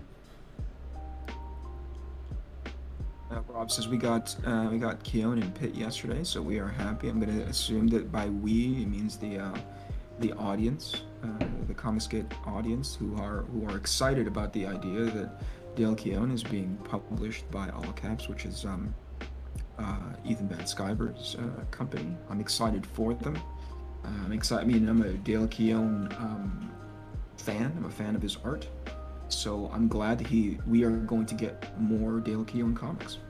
I'm excited for him. Overricker asks, you think that's an image era style stigma of superstar artists, like what, getting bored and moving on before finishing something? I'm not exactly sure if that's a one-to-one analogy to what's happening. I think, who said it best? I was hanging out in somebody's chat the other day, listening in on the sort of the concerns, right? Maybe even the gripes, And they were saying how, and it was a thing that they pulled from Ethan's stream. They were saying how Zach has so many ideas, but he exhibits a level of impulsiveness that may be detrimental to that, where they may contribute to that erosion of customer trust. Who knows? Ultimately, that's his business. I wouldn't conduct myself that way, but I'm not him. Daniel, how are you? Good evening. Thank you so much for being here. Andrew Wyatt, how are you? I think that's a wanted point of view. Most customers are buying from him, aren't buying from LCS, so they are getting anxious. No books means no content. 100%. I see your perspective. I agree with it. Saludos desde Mexico. Hello. How are you? Thank you for being here. I'm not familiar with Keone. What books would someone recommend? You can find the most recent thing that he's done, well, not the most recent thing, but the thing that he had left mainstream comics for to go into Image to publish his own creator-owned IP is a book called Pit, and that was a little while ago. So he may be getting back to that. Rob can confirm. Has Kickstarter era changed any of that hesitation? I've bagged stuff from folks that takes 2 years to show up, who are not as the same name or skill as Eric. And That's the thing. You know, and Kickstarter, crowdfunding in general, I think has a tendency to get into that space of promising something and then falling behind for whatever reason. Often when it comes to technology, you never know how the R&D behind the technology and obviously the fabrication of everything takes forever. You can never understand where the supply chain sort of conks out on you. So that may be an issue, but in regards to comics and publishing in general, I don't think that it should ever happen. Especially if you want to if you want your customer base to consider you a serious publisher who can deliver, right? There's only so many times that you'll say, hey, I'm late, before somebody goes like, geez. And I think here's something weird, Mike. You tell me what you think of this, okay? Break it down. Because he is, the word I'm going to use is a figurehead, right? Because Yes. he is such a figurehead in that community, and by the way, this is not something that he took on himself. It's sort of like imbued upon him. So fair, not fair, you decide, right? Because of the fact that he is a figurehead of that community, when he underperforms, it reflects poorly going outward from him towards the other creators who are also trying to do something similar. Does that make sense? I think that makes perfect sense. Yeah, sure. Because I'm assuming for at least, you know, some people, he or Ethan might be their first foray, because those are two of some of the biggest names in CG or just indie comics in general of late. There's a high probability that they might be their first toe dip in the pool of, you know, indie campaigns. And if they're now feeling scorned, because again, you know, it's different, man. It's not the same as just regular comics or graphic novels or whatever you might get from your local comic book store. So this might leave a bad taste in some people's mouths, man. It might be overwhelming. You know, it might be a little detrimental to the overall industry. Right. Yeah, I mean, I don't know if there's a clean and verifiable, objective way to track something like that. People are operating primarily on feelings. Now, a part of me, you know, goes back to that, you know, that tenet that I consistently quote you about, which is whatever X eats doesn't make me shit, you know? Yes.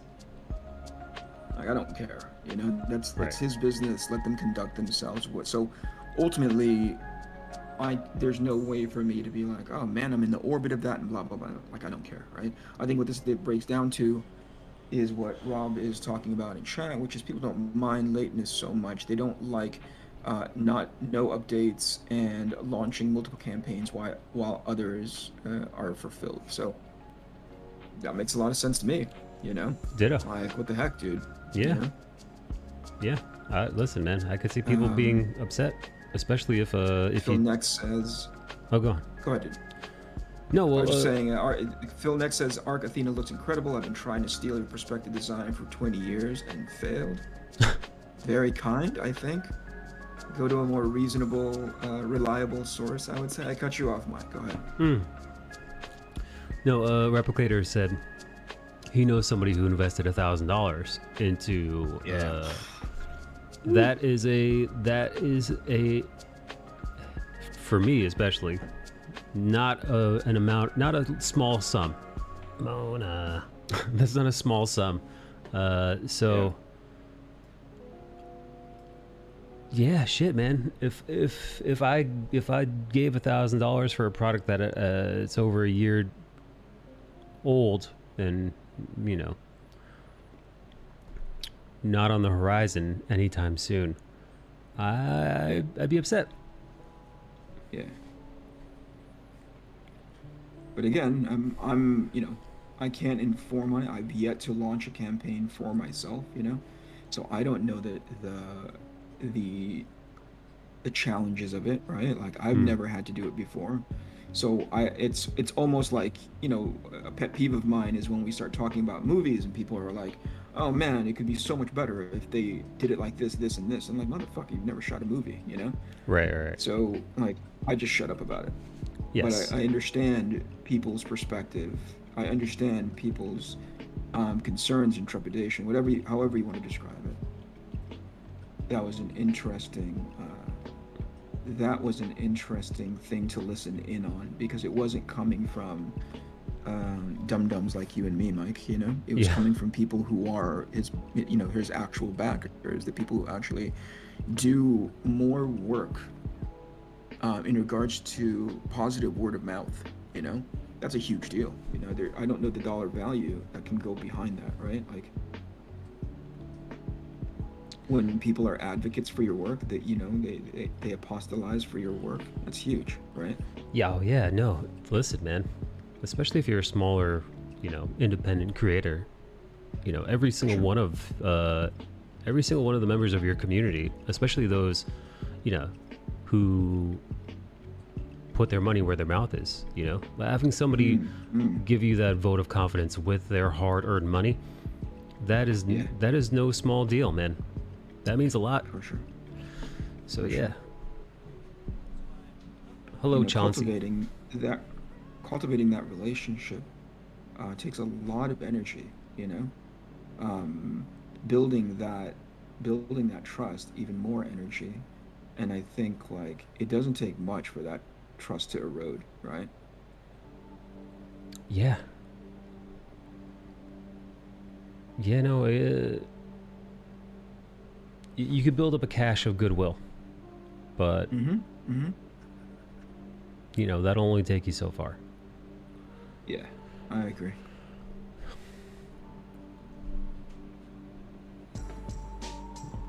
You know what? Typically what I do at the beginning part of the show is show off the pages that I've been working on, just so it gives people a preview of what they are in for, but most importantly, quite selfishly, it keeps me accountable to potential people who may end up supporting my work. So let me put this image away. Yeah, I was just inking some of this trading card art. Whip them out. Yeah, stand by. Okay, here we go. So, to give you guys context on what I did this week, after going through each of the 4 pages that were quote unquote done in as far as the intended amount of pages per issue, there was a conversation with the printers that said each signature for the hardcovers would be optimized by way of expense if I go all the way to 48 pages. Now, some of the issues would be 5 shy of that, as many as 8 pages shy of that, right? Each signature is, if you take a look at the binding of the book, you can tell how the pages are folded and stitched together and ultimately bound together for the hardcover. That's called a signature, that little binding area. So to optimize for the expense of it, again, ideally it's in 8-page increments, 4-page increments. And so we found an opportunity, and by we I mean me and Joe Fulton, who is the editor for Arc Athena. He was going through the scripts for the first 4 issues. He said, "Hey Eric, I understand the themes that you're going for, I understand the relationships that you're trying to build, but unfortunately it's a little light, right?" And I said, "Great, that's an amazing piece of feedback. Thank you so much for that. Let me now go back into each issue and shore that up by adding more pages that don't seem like they're shoehorned in there." So I think that's the part that was the most challenging, was finding the right opportunity within each issue, so it doesn't seem like I'm just like slapping pages in there to fulfill 48 pages worth of for the signatures, right? Yes. And so that was super challenging. That was super challenging for me. But luckily, there were enough. There was opportune areas where I believe that I could inject the necessary story elements narratively, and then also fulfill 48 pages for the signature. So this week I was working on issue 3. Issue 3 by the time I was all done with it, issue 3, by the time I was all done with it, was only 41. No, it was closer to 41, and I wanted it to be 48. I ended up doing 8 extra pages to explain the relationship between the 2 leads for Arc Athena and Arc Poseidon, and so I'm going to walk you through those pages now. You guys tell me if you need me to slow down in chat. By the way, chat, if you have any questions for me, I'm happy to answer any and all of them. I like that blur effect. That manga blur effect. Andrew White says lateness can only fly, but a few times. He's a former Marine. Late once happens, twice is a trend, 3 times is a problem, and that's how the military views it. Right on. I can see that. I get things happen, but a year late, yeah, I get you. I sympathize. I got 99 problems, but spending $1,000 on a comic ain't one, according to Overraker. I get it. Chauncey Blakey, hello, how are you? Muttman, good conversation. I love the art, Eric. Thank you so much for that. That's very, very kind of you.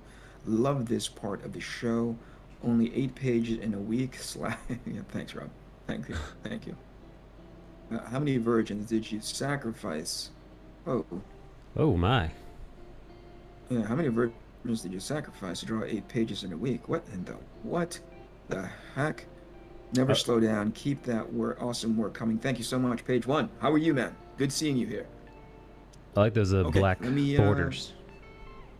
Yeah, there is this scene in Arc Athena 3 in which they are being interrogated. So there's like they're being interrogated by the one of the henchmen for the antagonist, and they're digging into the lead for Arc Poseidon, into his brain, into his memory. So these things help to signify that sort of invasion of his mind, right? Oh, gotcha. You guys see that all right? Fuck, man, these were so laborious to draw, but also the end product I am so proud of. I'm so happy with.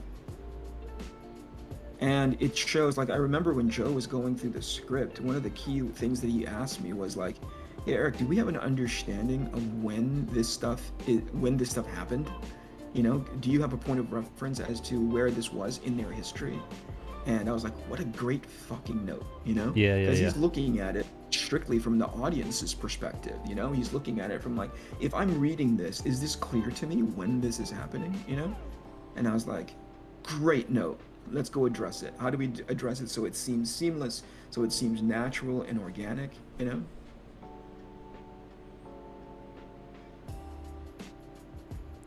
Oh, somebody wants to know, does the writing happen for you first before the visuals or vice versa? It happens before. What I have a loose idea of what the dialogue will be, right? And you can tell, like, I don't have my top-down camera where I jot the notes down on the printed thumbnails. I've always wanted to do this scene, Mike, where it's like, you know, you do the ghost imaging as the character does like an action flip. Yes, dude, I've seen that done a bunch of times with the Daredevil, Nightwing, Spider-Man. Yeah, love that. Love that. I saw it first on like X-Men back in the day, and I think it was like Nightcrawler doing super agile stuff. And I had an opportunity to do it for these additional pages that I put in, you know. Oh, that's fucking great. You pulled it off, man. Thanks, man.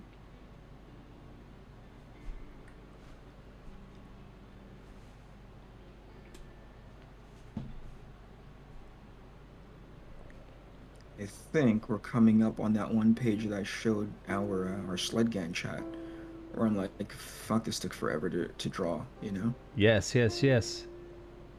Hollow deck. Yeah. These are fun, man.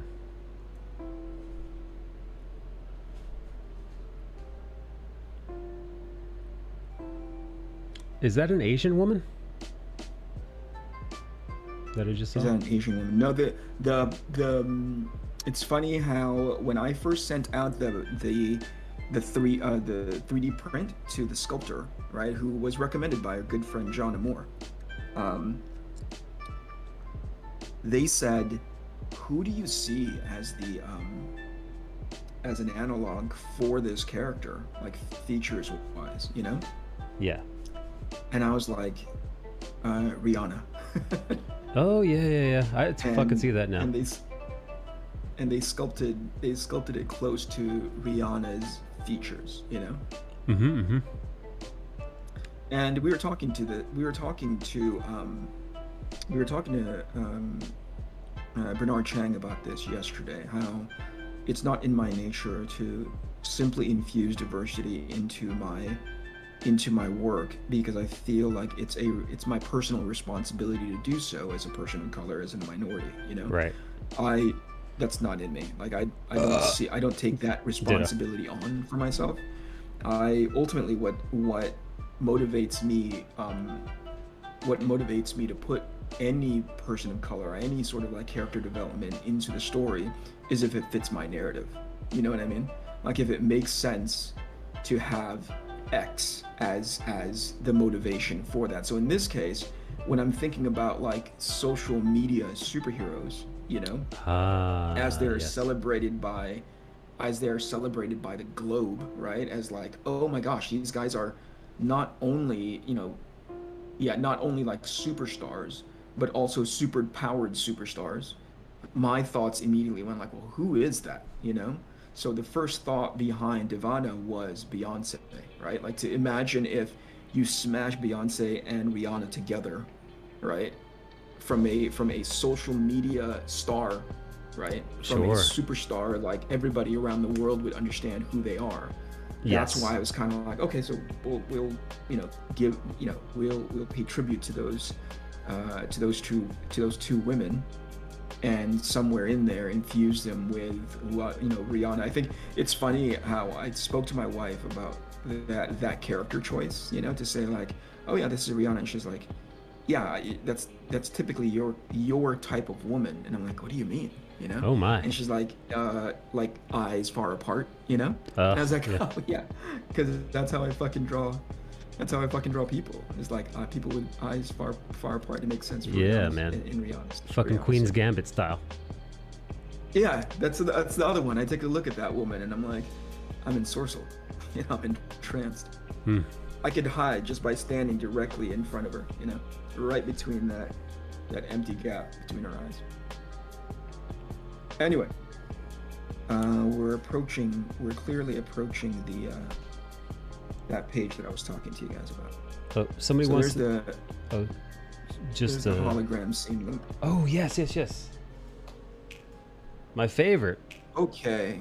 My favorite panel. You find stuff like your Transformers and G.I. Joe posts bring more feedback on the socials.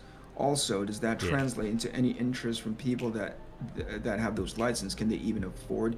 No.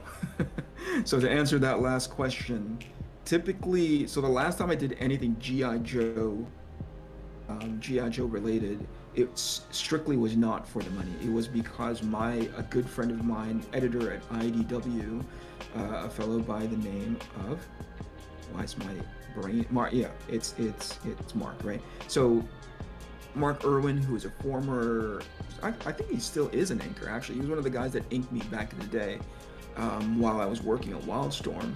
Mark is an editor over there now, more specifically for the G.I. Joe line. And an opportunity came up and I reached out to him and said, hey Mark, I kind of want to start reintroducing my name into the mainstream comic book consciousness. You know, do you think you can do me a favor by, if there's a cover for me to do, because that's all I could really commit to at the time. Is there a way that I can do a cover for you? And luckily he said yes. The pay wasn't anything, you know, I wasn't looking at it from like, oh, they should compensate me for my time. It was more like Mark did me a favor. Mark was my friend, and I wasn't about to say, oh yeah, by the way, on top of me asking you to give me cover work, can you please, bump up my rate by something that you guys don't pay anybody, you know? So to answer your question, no, they can't afford me. Especially because the metric that I often use when I'm taking on work that is not related to Arc Athena, right, is, am I willing to step away from Arc Athena in order to do this thing? And 10 times out of 10, that's a no, you know? 10 times out of 10, I'm like, there's nothing that'll take me away. Just as recently, somebody at DC reached out to me and asked me if I can do a cover for them. And I said yes, but this is how my, like, I really, it is not only because I know that's what my work is worth, but also because I wanted to stop this trend of like, well, here's what we typically offer cover artists. I'm like, that's great, but that's not what I want. Right. You know?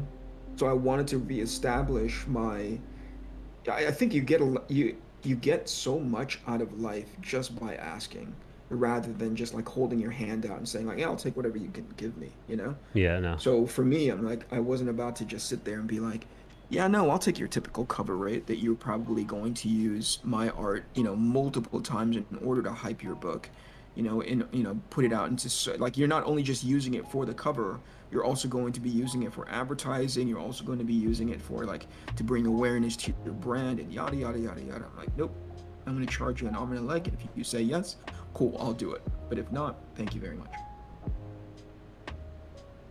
Good for you. Yeah. Yeah. So here's that, what do you call it, scene? That danger room / hologram scene, which I really loved rendering. That's a good life lesson. Know your worth. Go out and get your worth. Yeah, and it's easier when I'm talking with friends about like what my rate would be, because I'm just kind of like, oh, I'm doing it because we're pals. Yeah, sure, I expect you to pay me, but I'm not gonna charge you I'm not gonna charge you what I would charge somebody like DC or Marvel, you know?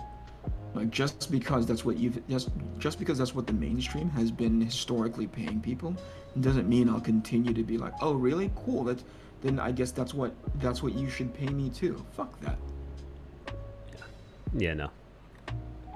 No, the pay with this, you know, when you put the page rates into account with everything else, abysmal.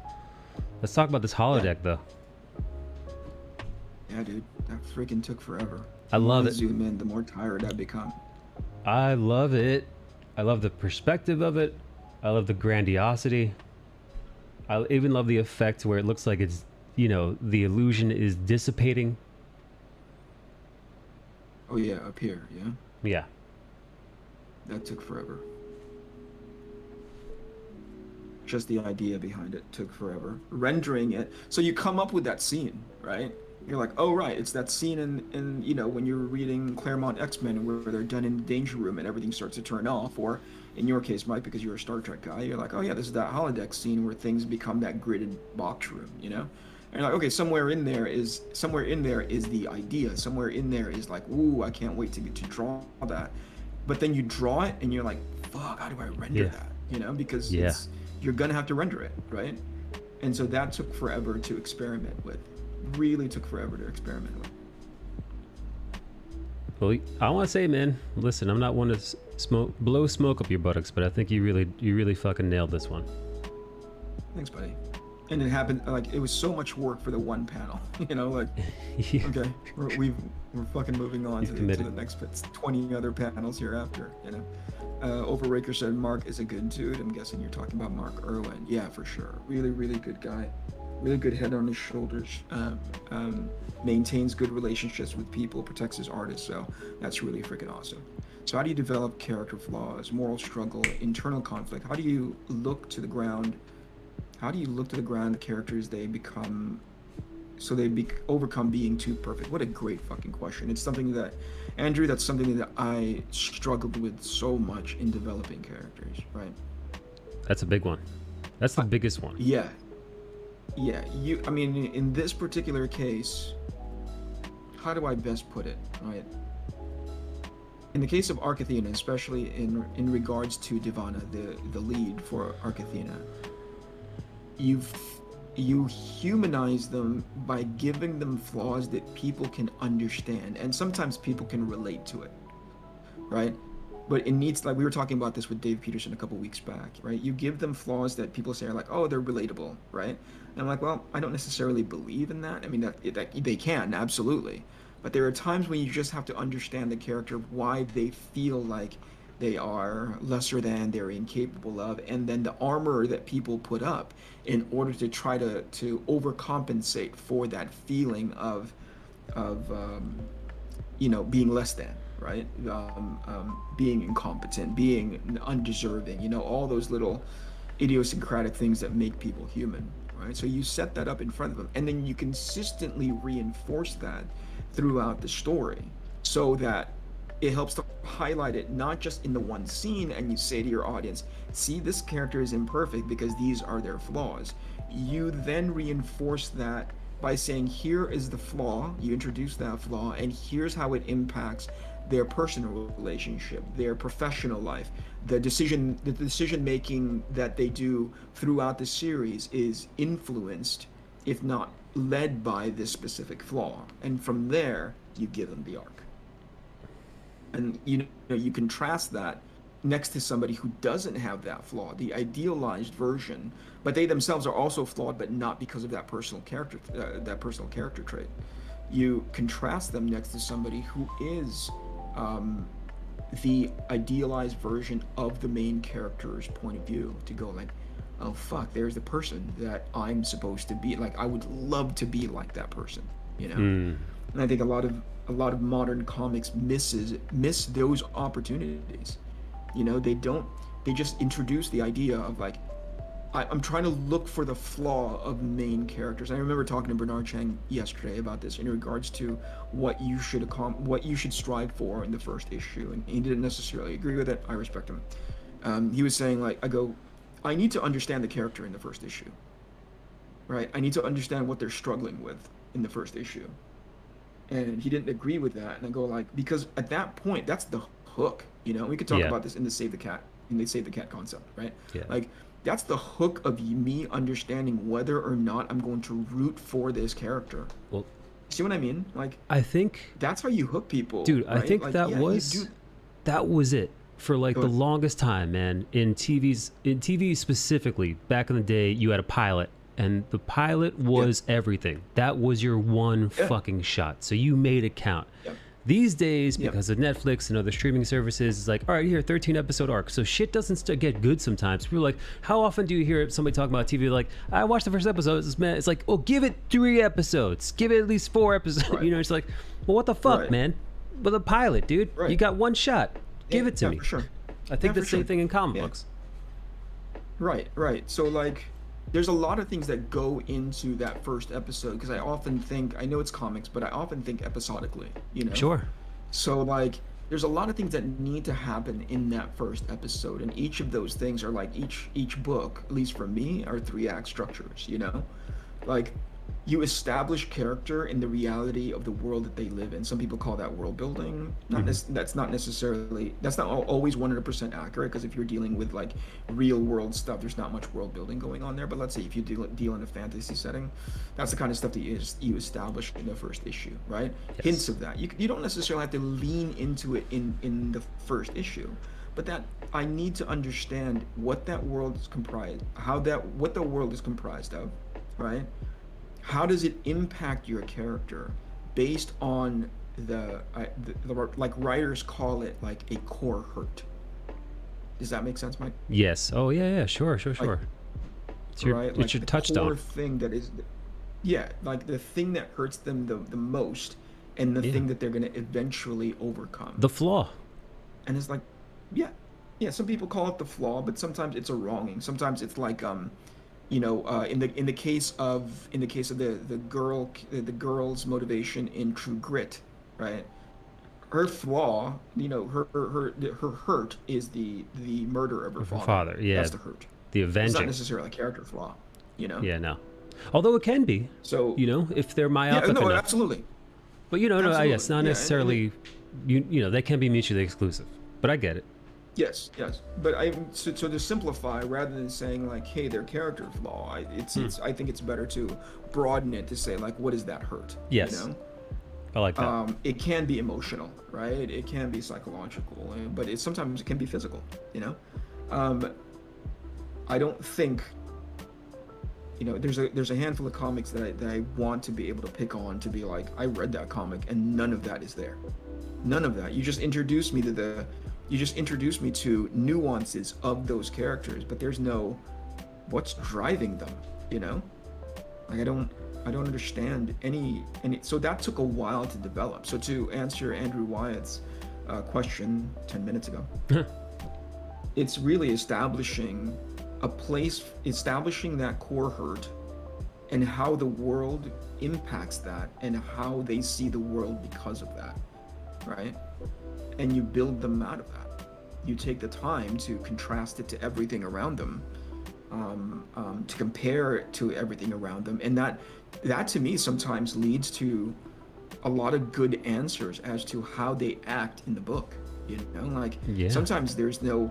Like, one of the questions is like, how do I know if I'm being true to the character? If you have that core hurt, you know, sometimes that answers it for you. Like, oh, they would never act that way, you know? Right. Yeah, of course. Rob says there can only be good money in comics if you do it yourself.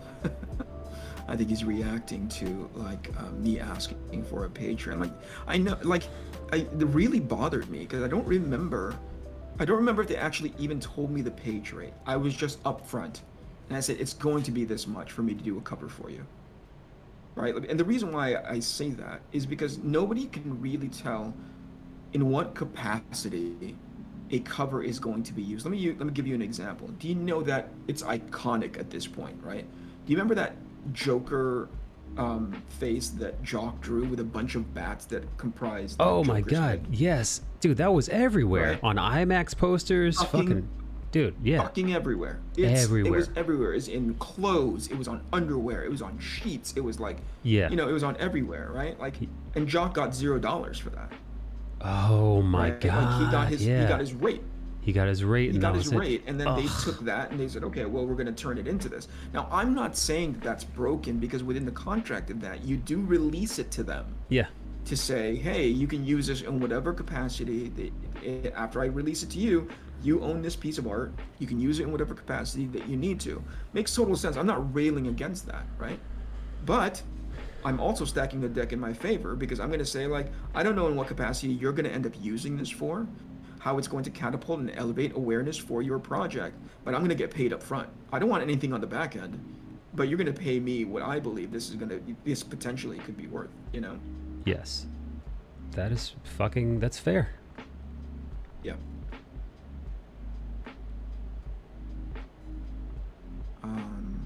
Let's see.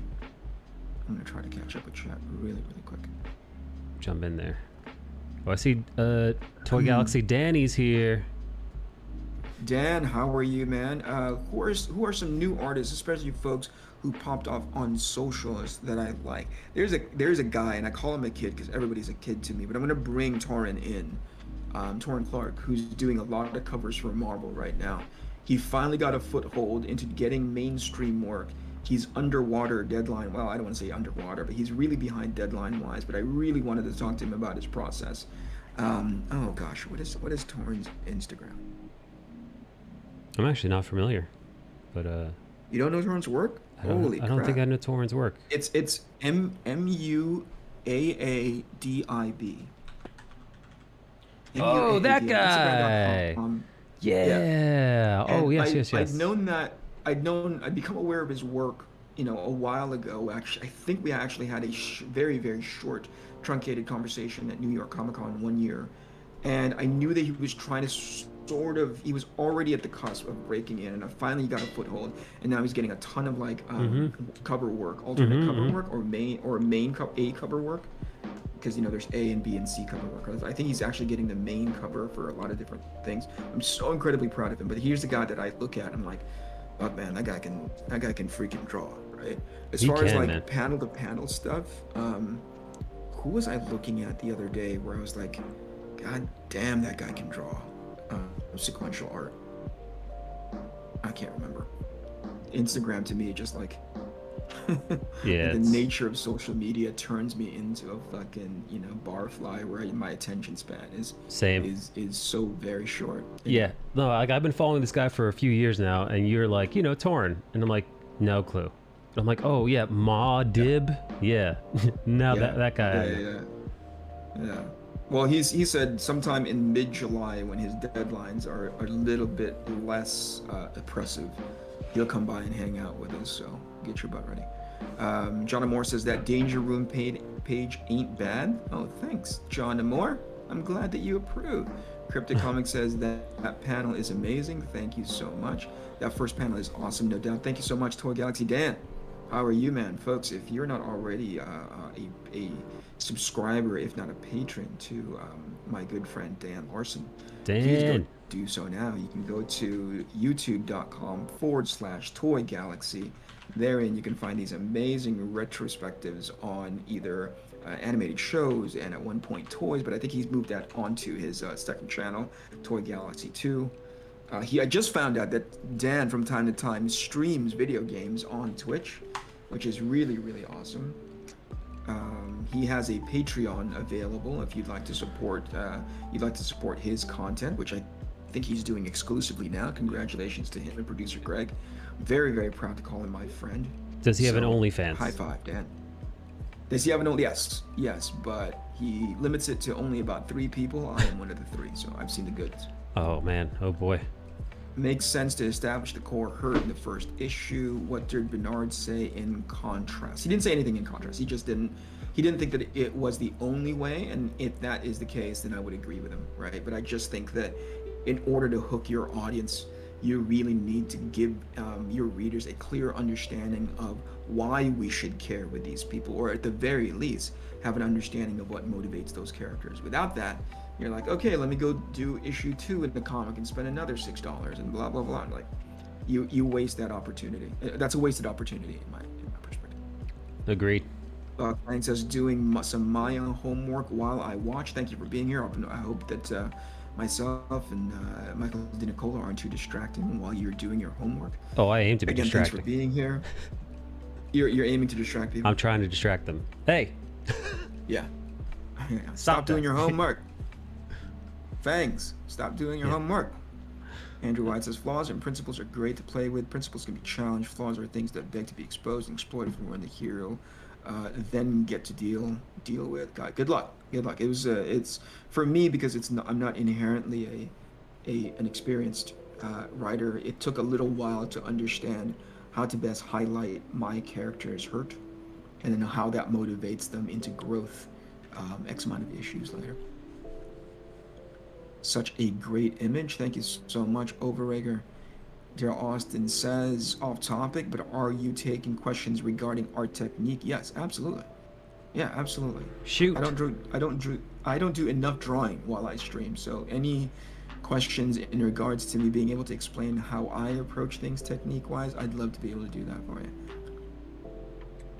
Oh, hey, you know it's a good time to remind people of? Yeah. We just chose the winner for last month's giveaway. We did.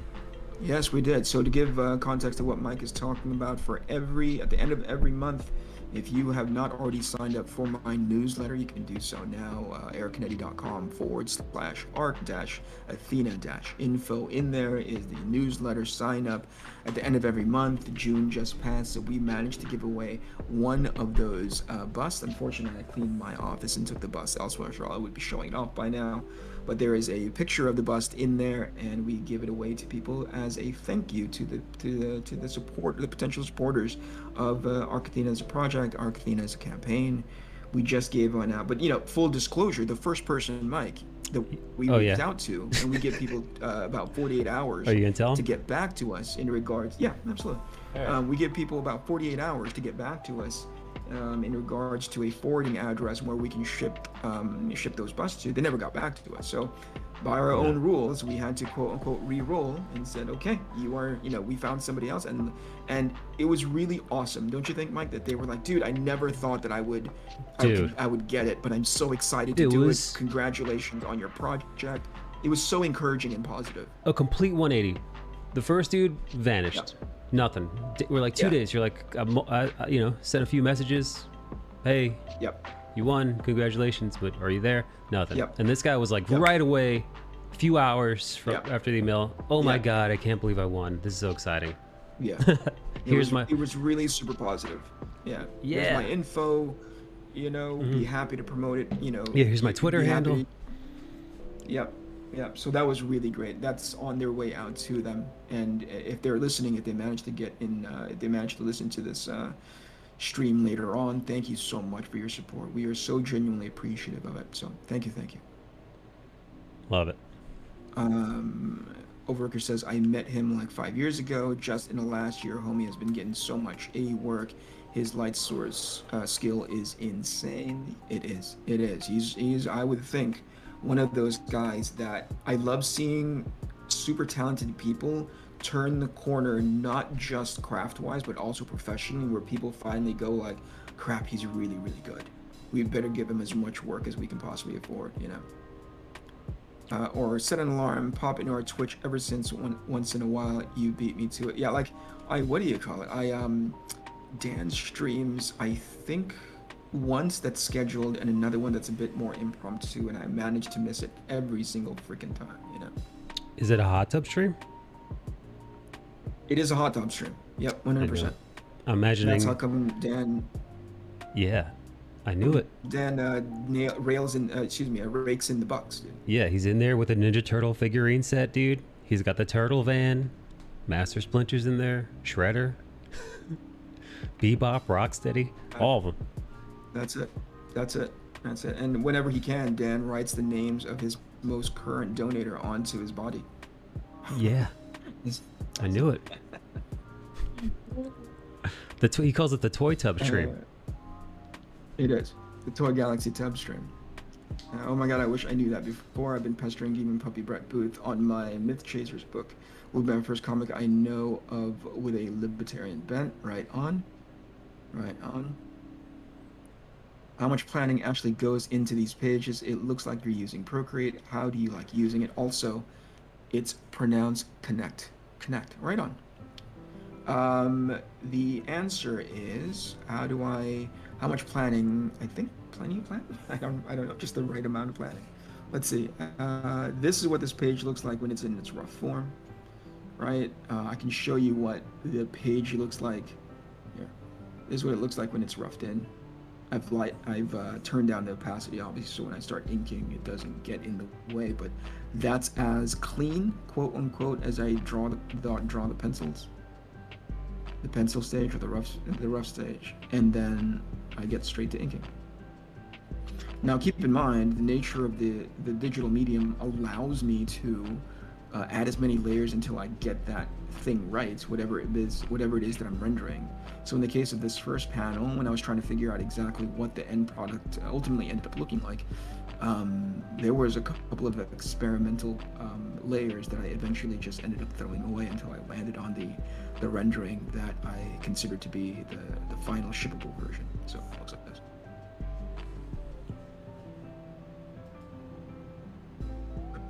Daryl Austin is asking, Iraq, just wondering about your process for constructing circle, ellipses, and perspective.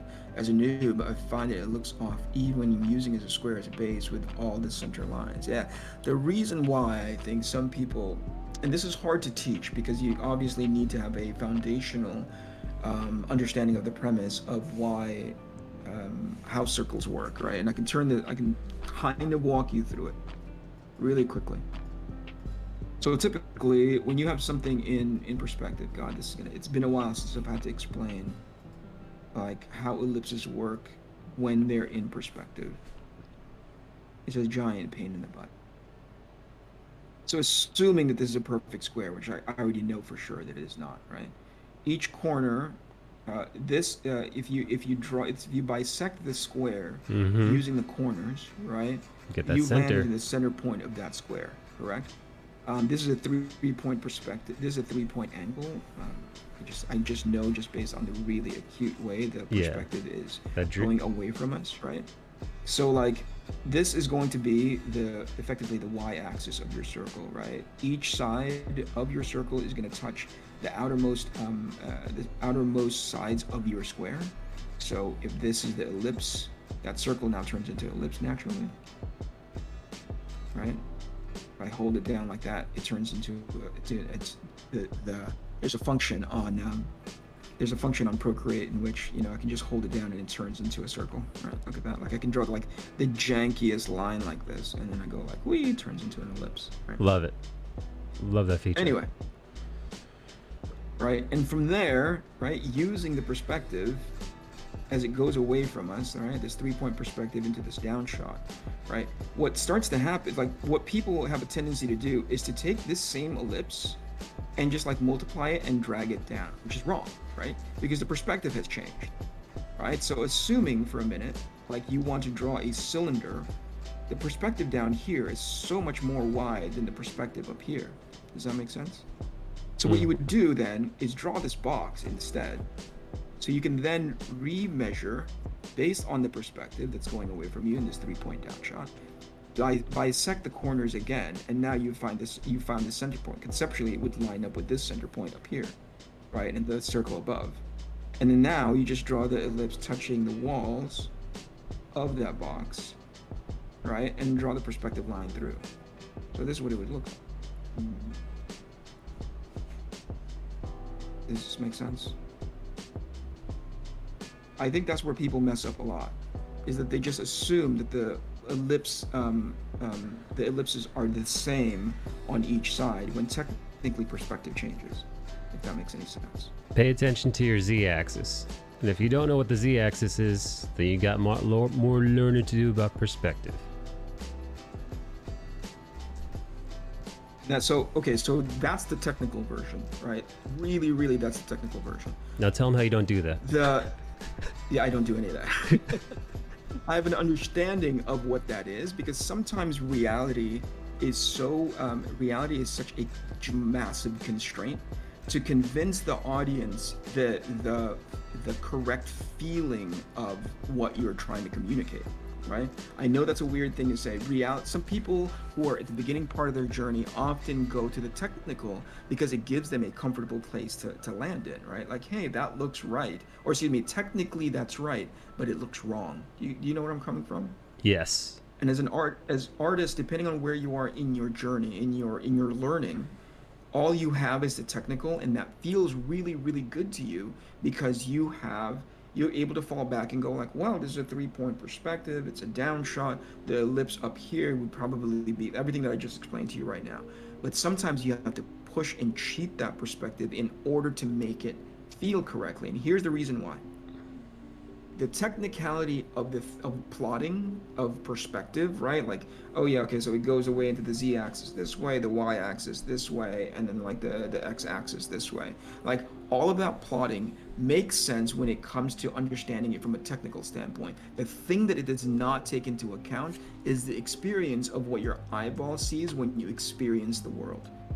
It rarely holds on to those technical nuance, because when you're looking at things, your eye is moving. It's like jittering so fast that it's filling in, it's like stitching in so much information. And that's why when you're beholden to a 3-point perspective, from time to time, it doesn't look right? Because here's one that fucks up that concept, right? When you're looking up like this, and then suddenly you pan your head down like this, not even moving your eyeballs, or you just like look down, all of that suddenly just starts to warp, right? Mm-hmm. All of that now starts to move in a very dynamic way. And that's something that's hard to teach, and more importantly, hard to capture.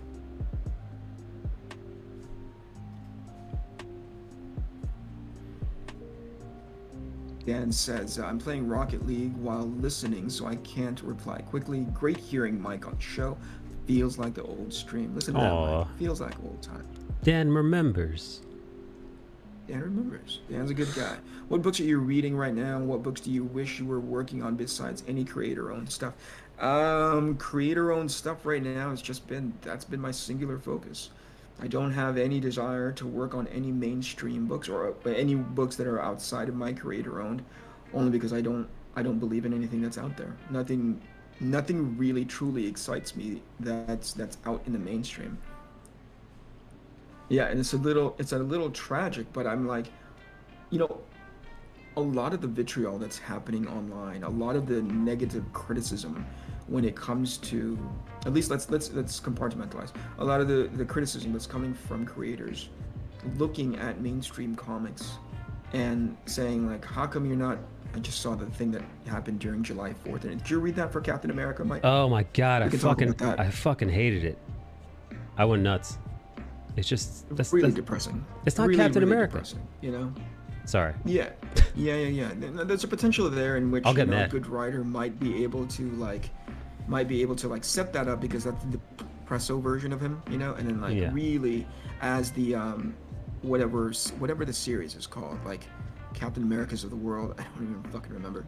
Like, point is, it may be an opportunity that you set that up. He doesn't believe in the thing anymore, and then by meeting all of these people who's come to inspire, who admire him, he sort of like reinvigorates in believing in the thing, you know, believing in the stewardship of being Captain America. But like That alone as a standalone concept, fucking depressing, you know? Yeah, no.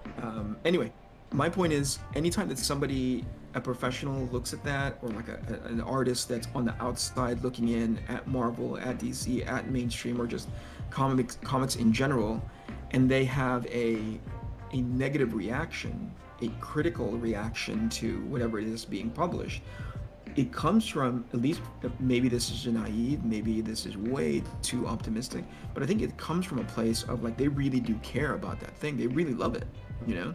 They want that thing to do well, obviously. But that's where I draw the line in regards to me being overly critical. I'm like, I look at something, let's say that Captain America thing, I'm like, you know what, if I can do better than that, I'll just go do it on my own. Yes. Why am I going to sit here and burn whatever energy that I'm burning or being overly critical over something that ultimately doesn't belong to me? Right? Yeah, that's fair. If I have an opinion, I'm just going to go do it. You know, like I'll do it for myself. So it is to say that I don't read any mainstream stuff because it's exhausting being disappointed that much. Yeah. You know what, man? Like, I just watched The Winter Soldier. Yes. And it's been a few years since I watched it, and I want to see if it holds up, and it still holds up. Now, obviously, it's not nearly as impactful the second time around because of all the twists and turns. They're kind of like spoiled, right? So, like the Hydra being a secret, Nick Fury still being alive, yada yada yada. Yeah. But you do see there is one scene where Cap very could have. This is like right after that famous elevator scene, right where it's finally been. Yep. Like something has gone horribly wrong, and then he meets Arnim Zola, the AI version, and then it's official. Yep. Arnim Zola's like, "You're a fucking fraud. It's been Hydra the whole time." Right. And then at that point in Cap's character's arc throughout the story, that is where he's at his lowest, right? It's all been a sham. He, Bucky's dead, or to his knowledge, right? He's been frozen in ice. He saved the world, but at the end, Hydra survived. So it could have all been for naught, but it wasn't. He didn't lose hope. Right. He didn't despair. Right. He didn't fall to woe is me. Matter of fact, Black Widow's like, "Are you okay?" And he basically says, "Yeah." Because you know why? Because he's fucking Captain. He didn't have to explain it either. Because he's fucking Captain America. Like, you get it. Sure. And like, they could have written that. It could have been compelling, but they didn't have to. So like to like then you get done watching the movie, you're like, yeah, and then you fucking, it's 4th of July and you pick up Captain America, and then Captain America's like, the American dream isn't real, it's all a sham. it's so bad. Oh my god. And then the subtle hints of communism too. It's like, no, the perfect dream is one that's shared by the people. And it's like, oh my god, dude. I'm like, dude, writer, why don't you just draw yourself instead of Captain America? Just draw yourself saying this, lecturing the audience instead. Yeah, I feel the same kind of passion as you do to go like, oh, that feels really weird. That reads really weird. So it's a couple things. One of the things I end up focusing on. Oh, by the way, before I forget, hello, Eddie Winkler. How are you? I was reading Eddie Winkler's. Eddie Winkler is the man behind a book called Sovereign Wolf, who I whose colorist for that book is the same colorist for Arcathena. Right? Hey. That's where I saw Giuliano's colors first on an ad on a piece of advertisement for Sovereign Wolf, and I was like, what the fuck, that is so freaking good. And I said, who colored that, you know? And so there you go. There's Jules right now in chat, right? Hey, there he I saw is. Jules' artwork for the first time, and I was like, geez, man, what the hell? He's so goddamn good, you know? And I reached out to him. Thankfully, Jules made room for me on his schedule, and here we are now. Anyway, so it's one of, by the way, hello to both to Eddie and also to Jules. But I said this earlier, and like, I saw Eddie's body language on a chat in regards to the whole Meyer thing, releasing one more book before he's fulfilled all of his campaigns, one of which happens to be like, you know, a year late. And it was sobering to see that body language, to go like, the level of sort of like, man, like it just felt like a guy who had all the wind knocked out of his sails. You know what I mean, Mike? Like, it just, I was reading him being so genuinely disappointed of being in a situation in which he's so enthusiastic to back this creator, only to be like, what the heck? What's going on? You know, like, this doesn't feel good, right? Yeah. My heart broke for him, is what I'm getting at. Yeah, of course. Anyway, it's one of two things in regards to Captain America sitting there putting the fucking, you know, turtle wax shine on his shield, right? Yeah. Waxing fucking poetic, right?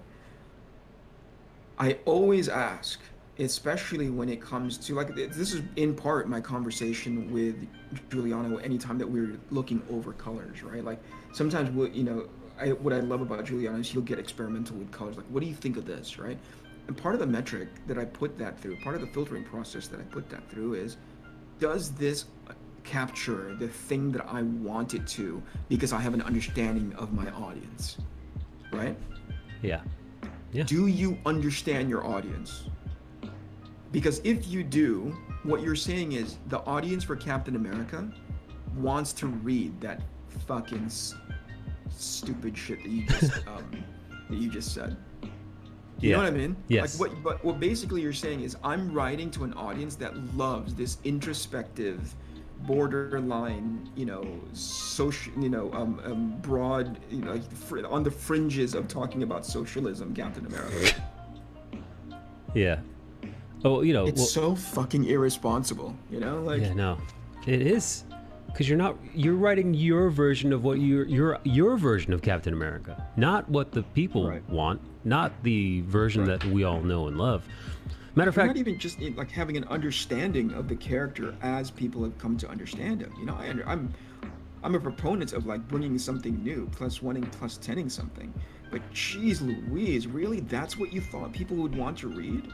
Yeah, because that's what you thought? That's the conclusion of the story, right? Like, after he goes on this journey, that's his takeaway, right? I'm assuming, because he gets his shield back, right? No, that's the beginning. Oh, that's the beginning. That's the beginning. Is it, guys? Is it the beginning or is it the end? Wait, no, he has the shield, right? Yeah, because I thought he lose it. He lost. I think the whole premise of it is that he lost the shield, and then he meets the, you know, the United States of Diversity, Captain America style, and then he gets his shield at the end. I could be mistaken though, but that's the time frame. Because to your point, maybe it could have been like he lost his faith. And maybe that's because, listen, that's a classic superhero, you know, Spider-Man walking away and giving, it's a, you know, it's classic for a reason. And then he finds his, I like the way you wrote it, you know, like he meets all these people who are inspired by him, and they in turn re-inspire him to take up the mantle again. But that's not what happened. Yeah. I don't know. You know what, dude, you know what character? If it was enough for me to read that thing and go like, I have no interest in reading this book. Oh, no. Right? Same. Which is also the other tenet of you writing a Captain America book. It is to go and capture an audience, right? Not just to pay attention to the stewardship that is like, you are a steward of that IP, right? But also, as a writer, you want to go capture a brand new audience. Not use this thing as your fucking voice box. The one character that mimicked a very similar sentiment to Captain America that I could think of was, honestly, dude, it was the comedian in The Watchmen. during those riots in the 70s with him and Night Owl. And they're like, Are you talking about that monologue that he did Yeah. at the window? yeah, Emo- so like, emo not, cat. yeah, so like, the comedian is beating the shit out of civilians during this riot in the 70s, and Night Owl was like, "What happened to the American dream?" And he's like, "It came true." You're looking at it as he's like firing tear gas into a crowd. It's like, Right. well, and you know, like that's the sentiment, dude. Captain America. What the fuck? Right. Roll the fucking credits. You know what I mean? Yeah. So Oh, here's the God. thing. We can sit here and we talked about this yesterday. We can villainize, or excuse me, we can vilify this writer, right? And say like, God, you missed the mark, right? Yeah. But that guy didn't walk into the Marvel offices just claiming to write in Captain America, right? Yes. He has an editor. Yes. There's And oversight. that ultimately is the guy that I point to and then go like, what the fuck are you thinking? Yeah. How does this get Like, past is this, you? Is this the like? Is this the direction that you want this to go into now? Do you believe that there's an audience for this? Do you believe that there's an opportunity to gain an audience based on this? Are you comfortable giving this to somebody who's never read Captain America before? Right? Because this is what this initiative is, right? Yeah. Is the United States of, how did you put it, Mike? The United States of diversity. That's what I called it. Yeah. Like this is the, what do you call it? This is what this initiative is, right? Yeah. Is to be able to hand this off to somebody and say like, look how much more inclusive these titles can be, right? Yeah. Are you comfortable giving this first issue to somebody and going like, yep, we're totally gonna get an audience, a brand new audience that we've never had before? That's dumb. Yeah, no. You know? Especially if these people were coming off of the Marvel movies, which is by far where Captain America reaches his most notoriety in the last 10 years from those movies. Correct. And then Can they you pick up. imagine? Yeah. Because the movies are just so much more successful than anything that comics is printing, right? Yes. Can you imagine seeing Captain America at the end of Endgame or whatever the heck it is? Oh and my people are like, God. Yes. Whoa, that guy is great. Yeah. Holy crap, that guy is amazing. The courage, the He bravery. gave up everything, and he's finally getting the thing back. You know, he's getting a piece of him back. I'm gonna read more about that guy. Mm-hmm. And then you give him this thing and go like, good luck digging through this thing. You know. Yeah, no, especially if you see that scene on the battlefield where it looks like he's the last man standing solo facing down an army, and he gets up battered with his broken shield, and he ties the shield tight around his arm and marches into battle, right? You're like, yes, what's this guy about? Oh, this guy's crying about the American dream being an American nightmare. The American dream, American dream being, it's not for everybody. you know? It's a myth. There's no fucking hope whatsoever. Yeah. And I'm like, okay, writer guy, that's great. I understand what you're trying to do. Cool, you know, you got paid, right? Now I go to the editor. I go to the editor and I ask like, what are you doing? Yeah. You know, you're responsible for understanding the trajectory of where this may go. What are your goals for this thing? Yeah. Yeah, what is the end game? You know? Pun intended. Shoot. Tell me what you're trying to do.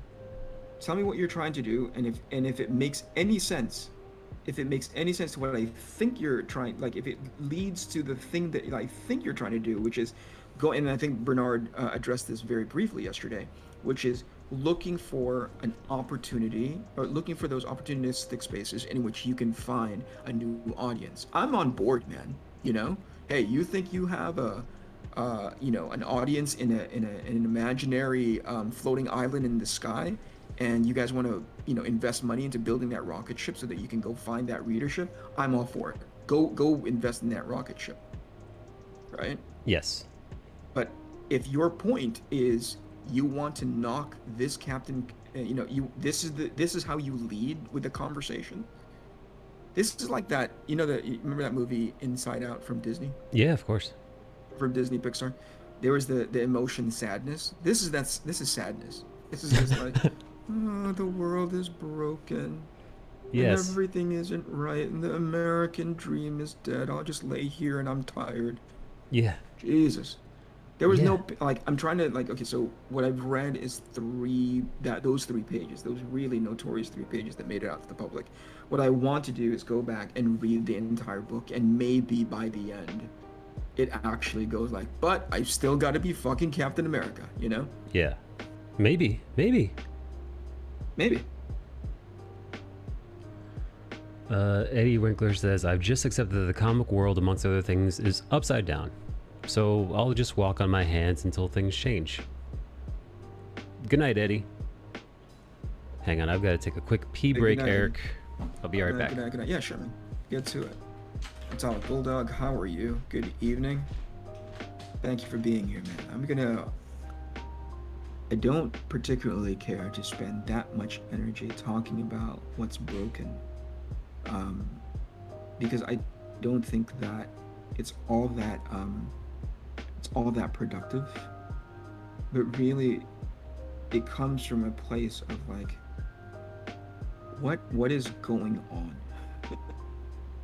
That frustration comes from a place of like, it comes from a place of not being informed enough for it to make sense, right? So it's like somebody who only gives you part of the information, and it becomes very, very frustrating because you're trying to fill in all the gaps on your own to have it make sense. And when nothing is making sense, that's when the frustration comes.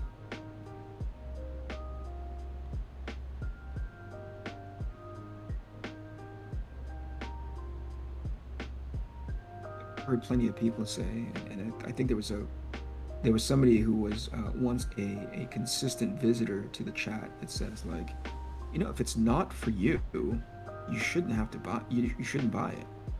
And I'm like, okay. We'll see how long that can continue. Let's see how long. What an amazing business model that may be, because technically it still needs to have an audience, right? Technically, you still want people to buy it, right? And how many more of those are you going to want to print? How many of those are you motivated enough to print until you finally learn your lesson, where it's like, there's no audience for this? I was once talking to Perch on his channel about it, that I'm convinced that the end goal is no longer selling books. All right, I'm back. The end goal is no longer. I was just saying, I was talking to Perch about this on his channel, that I'm convinced that the end goal is no longer selling the books. Because some people make the argument of like, hey man, if it's not for you, then you shouldn't have to, then don't buy it. And I'm like, that's absolutely true. I believe in that 100%. If this product, it doesn't suit the thing that I'm looking for, why am I spending any amount of time, burning any amount of energy even addressing it? But a part of me goes like, so how much longer do you think you can keep doing the thing that doesn't sell well, right? Yeah. Because again, we had this similar conversation with Bernard yesterday, where it's like, you know, yeah, sure, one of the metrics, it doesn't have to always be about sales. Absolutely. It doesn't have to be about that. And as far as like what makes for a successful book, but, and I hate saying that shit, but it's because of sales that a book will continue to perpetuate itself to make a second issue and a third issue and a fourth issue, right? Yeah. When it doesn't sell, right? So you can't just, it's sure you can say that the sales of a book isn't the only reason why something should be made, but it does play a very huge factor in it for it to continue to be made. Does that make sense? Oh, absolutely. Yeah, because, well, the world doesn't run on goodwill and sunshine and rainbows. No. You have to sell some copies in order to keep making the book.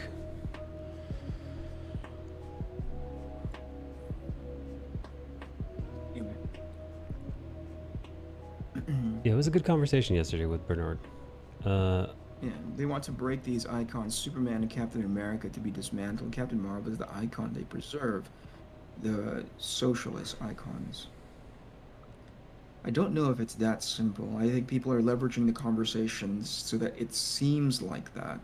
What's happening, at least from my perspective, is that they've chosen Captain Marvel as their proxy, right? When historically that's not been her character at all. But because people react so negatively slash positively, they, you know, and then we were talking about this yesterday, Mike, or just in general. I don't know if chat believes in this, okay? But people need villains, you know? Yes. Right? People, people need villains, and when they found them, right? And this is on either side of the battle line, right? When people find a formidable sort of avatar for the things that people are villainizing, they double down on it rather than look at it more holistically to go like, oh, this doesn't make any sense for us to continue down this path. It really doesn't. But there's a level of arrogance that's happening there that makes me go like, why is that even necessary, right? Why continue down this path? Dan says, I think characters as old as Captain America are hard to tell stories that have never been told before. Each year it challenges writers, editors to go further, especially if it makes news. Yes, I think that's very clear. I think that's very clear. I think it's very clear in like the, I mean, it's not just clear, but it's obviously plain, right? Like, it's so hard to write the new Superman story. It's so hard to write the new Batman story. And so to Dan's point, you almost need to sensationalize it so that it makes headlines, right? And if that's the plan, then, you know, mission accomplished. But what does that do to your base? You know, you want to go look for new readers as much as you possibly can, and that's why you do that sensationalized version of it so that it makes news. It brings awareness to people going like, whoa, what is that? You know, like, I want to learn more about Captain America because people are talking about it now, right? But then you go like, great, mission accomplished. You brought awareness to a title that's very difficult to infuse with anything new that hasn't been told historically. But then eventually you have to start looking at like, okay, did that stunt work? Is there retention? Is there a new audience? Is this the new audience that we're looking for? Are we getting the thing that we want? Because in doing the whole, you know, making news based on going further, as Dan put it, did we do anything to alienate the people who are already here? Yeah. Right?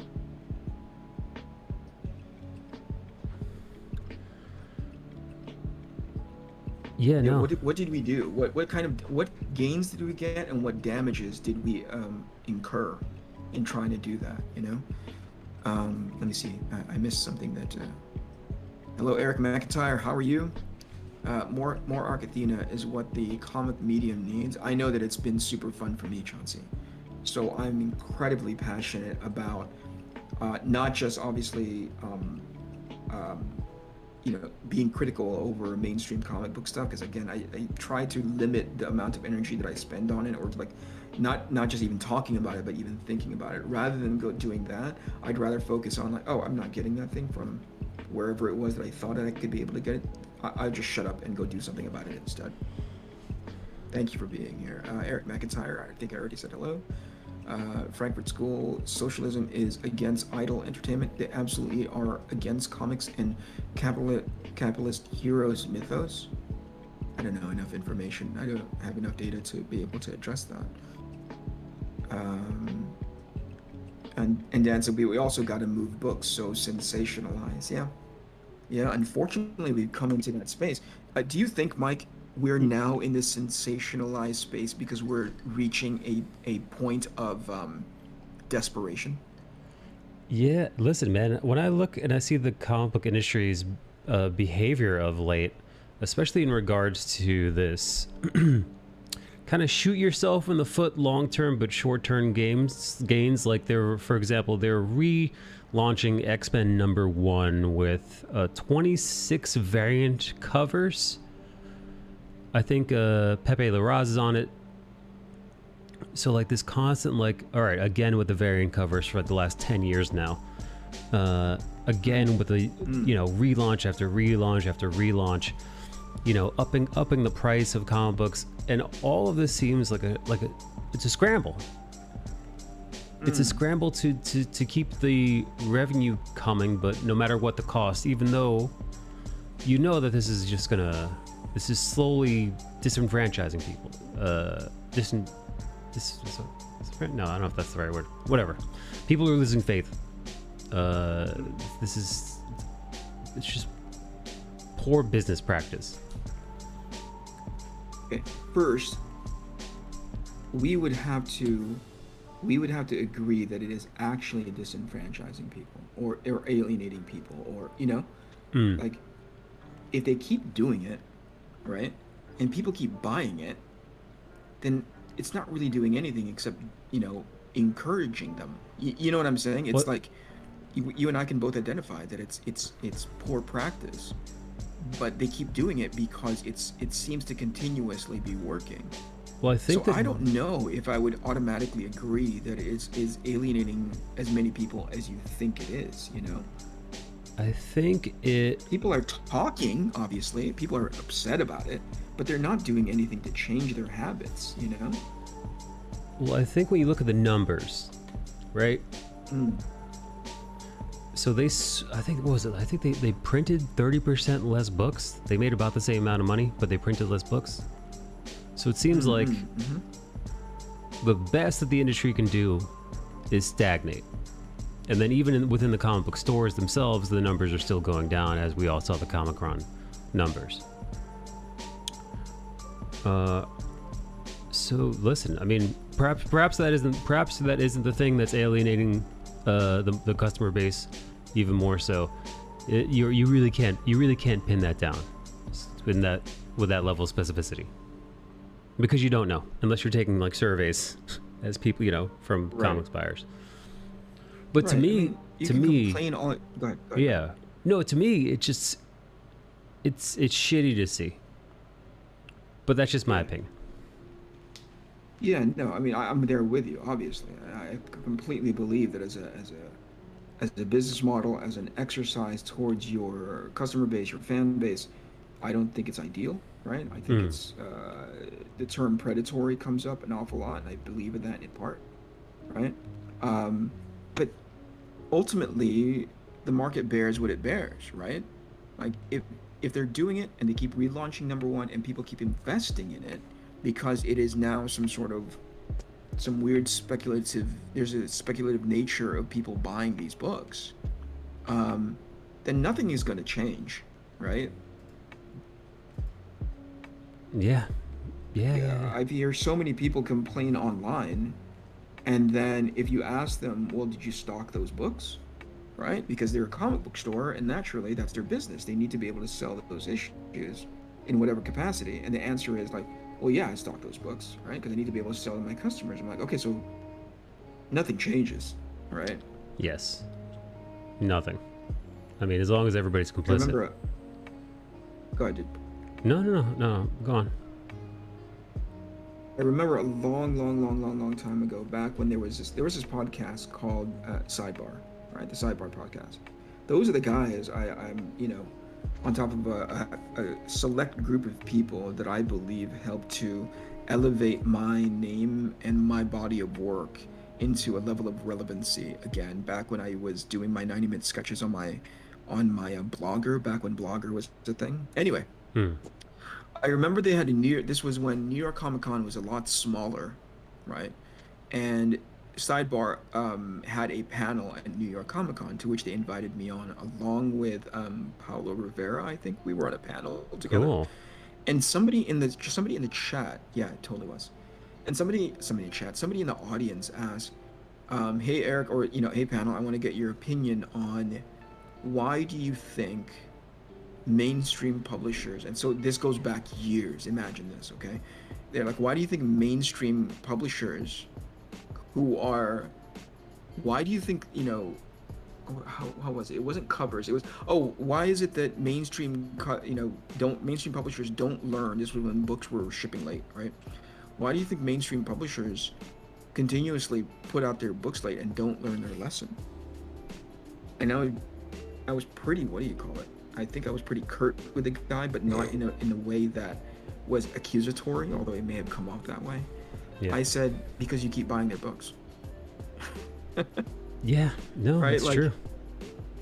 The only way the only way you can make an impact, the only way you can help make a difference in regards to how to change the practices, the business practices, and just the general practices of an industry is to hurt them in the way that they understand it the best.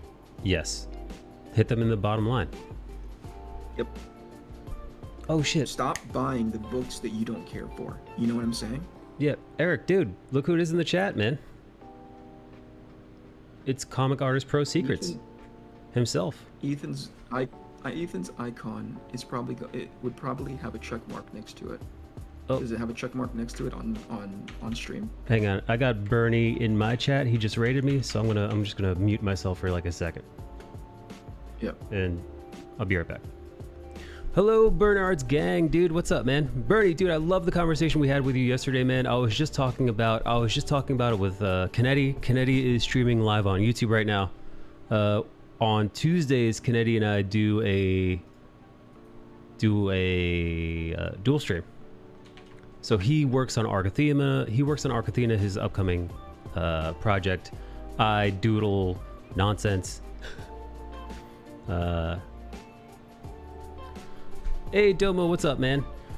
What's up, Dr. Midnight?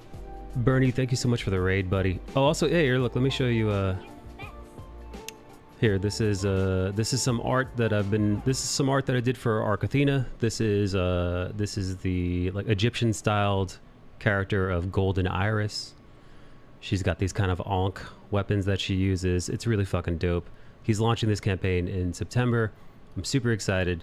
So he's been doing these live streams where he works on his pages, and him and I talk shit. Yeah, yesterday we had a great conversation with Bernie. Bernie was talking about his run-ins with Comicsgate and their issues with Vita Ayala, and then a bunch of just industry stuff, man. Why the comic book numbers go down.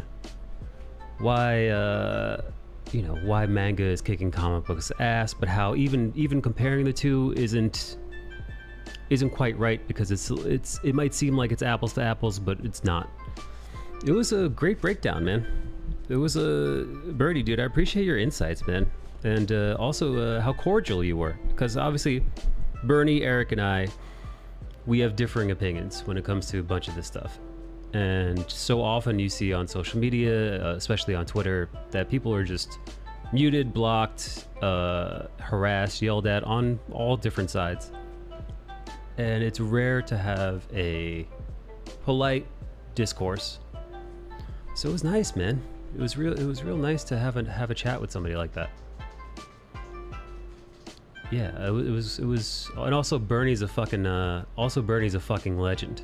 And the cool thing about Bernie and Eric is that you and Eric came about within like a few years of each other, you know?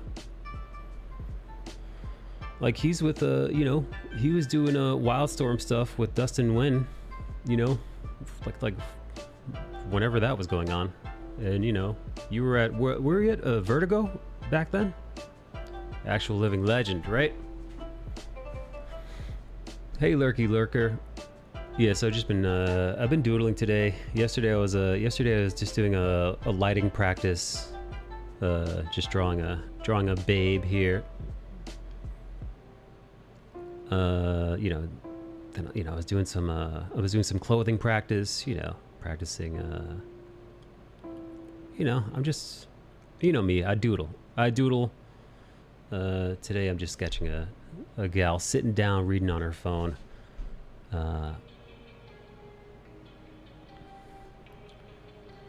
That lighting was nice. Thanks, Shoot Thief. Hey, Pandemos. Oh, I should let you guys know. If you're in comic books, I'm not a Comicsgate type. Although I have friends that are Comicsgate, but they're not the harassing kind. They're just the kind that want to make their own comics without any socio-political agenda.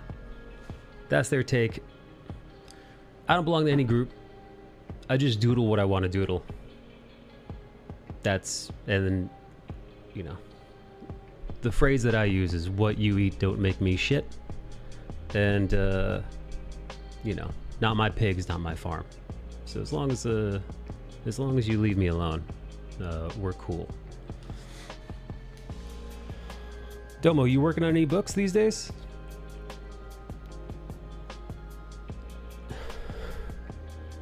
All right, shit. Let me get back to the podcast with Eric. Oh, if you want, here. This is what Eric's.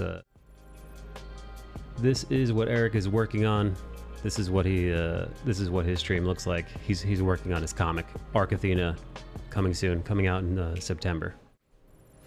While I doodle over here. First. Okay, I'm back. It's so heartbreaking. It's so heartbreaking. I'm just talking about like developing character by leveraging legacy. You know what I mean? Yes. You know what I mean by that, Mike? Which is like I'm reading a book and I go like the only reason I even have an inkling of why these characters are sympathetic, important, whatever it is that you're trying to make me feel is because you're leveraging the X-Men. You know? Right. Yeah, because not necessarily because these things can not necessarily because these new characters can stand up on their own, but because you're leveraging the X-Men. Or that they were. And I don't know if that's.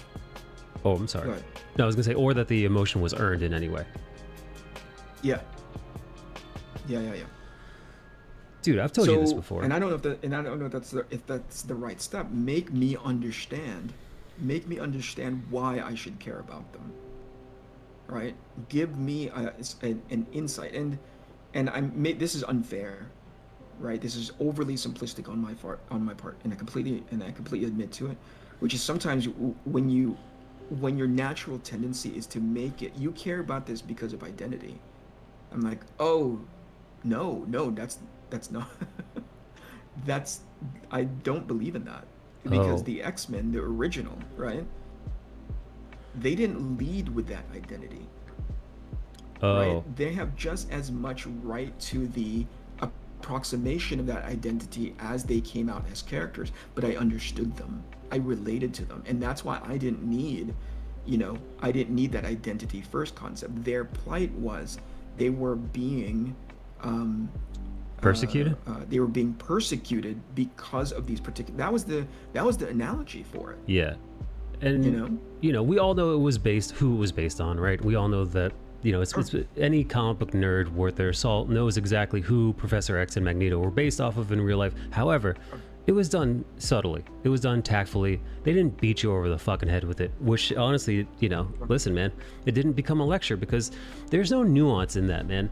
Because the beauty of it was, which oh my God, it makes me want to talk about something else. But the beauty of the X-Men is that they could be anyone who feels other, so it could be gay, it could be trans, it could be black, it could be Jewish, it could be whatever, man. Maybe you're just a weirdo and people don't like you. Just a societal outlier. Yes, right? Exactly. And that's the beauty of it. Eric, did you see the film Luca, the Pixar film?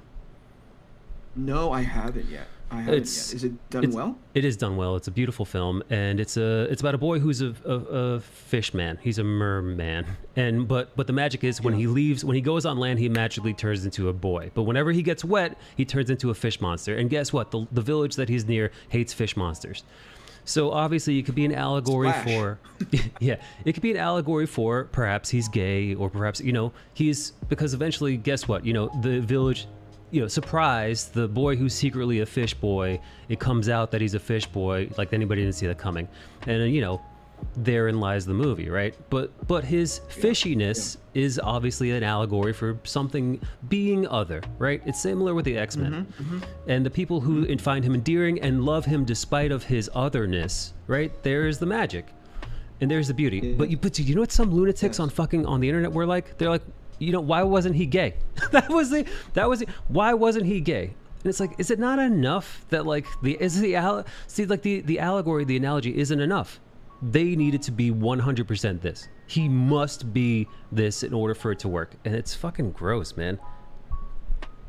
I'm very annoyed. Holy crap. Did somebody really say why wasn't he gay? Yes, 100%. 1000%. I think it was a Holy Polygon article, shit. or it was some website like that. So it wasn't enough that this character was representative of multiple nuances of otherism. You know? It must be heavy-handed and directly delivered exactly as they needed. Yeah. It's so that's which is another point where it's for some people, even if you do have noble intentions of being being diverse and inclusive in whatever property that you're managing, or media that you're creating, some people are just never satisfied. Look at Lin-Manuel Miranda. That guy, the guy who made Hamilton, man. The guy who's like so bad for that cat. That guy who's like, I'm gonna make the guy. founding fathers are gonna be black and Hispanic, and they're gonna be rapping, and it's gonna be patriotic and fun.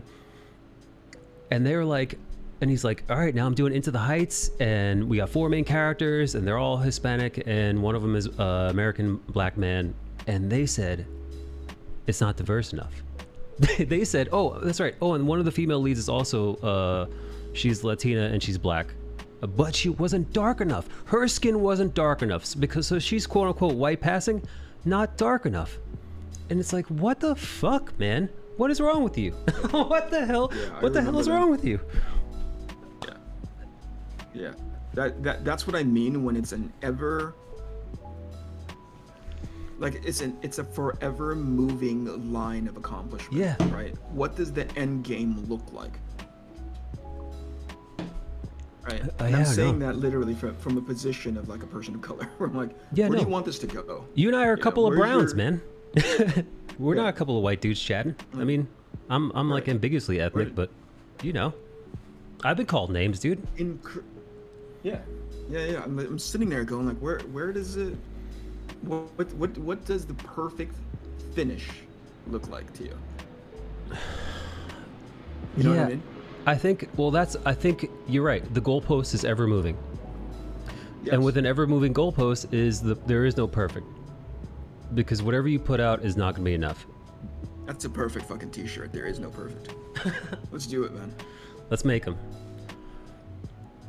Let's do your fucking... Andrew Watt says, yes, they had to make a statement to clarify the two boys in the movie weren't gay. Do you remember when, this is a few weeks back, when the Falcon and Winter Soldier was airing, and people were like, there's a lot of gay undertones in the Falcon and Winter Soldier between Bucky and Sam. And they asked the actor, whose name escapes me, the actor that plays... Sebastian Stan? No, not Sebastian Stan. The other guy. Anthony Mackie. Anthony Mackie, thank you. So they asked Anthony Mackie, like, oh, so, people online are shipping you and Sebastian Stan, you and Bucky. And then Anthony Mackie was like, no. They're just boys, like, we're just friends. Yeah. And people were upset. People were like, no, because they're not gay. Like, that's because, and then they get accused of queer baiting. Which apparently is queer baiting is apparently when, quote unquote, you make it seem like your characters might be gay, but they're not. But they didn't do that. They were just friends. It's like, people are so crazy, man. People are so crazy, man. And then the worst part is, it's freaking headache, dude. The worst part is they get catered to, unfortunately. The loudest, craziest voices on social media get catered to, and it's embarrassing. The 12%, the 15%, the 10% of society, Andrew Wyatt says, yes, my old literature professor called that the horror movie rule. If you don't care if they die, then the character hasn't connected with anyone. And it's not to say if you have an ensemble cast, you know how hard it is to make people care about each and every single one of your characters. Oof. And I ran into that with Arc Athena, where I'm like, there's 3 characters in the background who ultimately, to that rule, if we're to use what Andrew Wyatt was talking about right now, there's 3 characters in the Arcathena team where you go like, I don't know, man, I haven't developed them enough, right? But I'd come to the realization that I can't develop them, at least not right now. I just need to give them. You just need to have an understanding of their character, right? Their personalities, because it's a fucking ensemble cast, you know, right? There's a ton of different people on each team. There's no way I can spend 6 pages for you to understand wholly who this person is. It would be actually detrimental to the narrative if I took the time out to do it.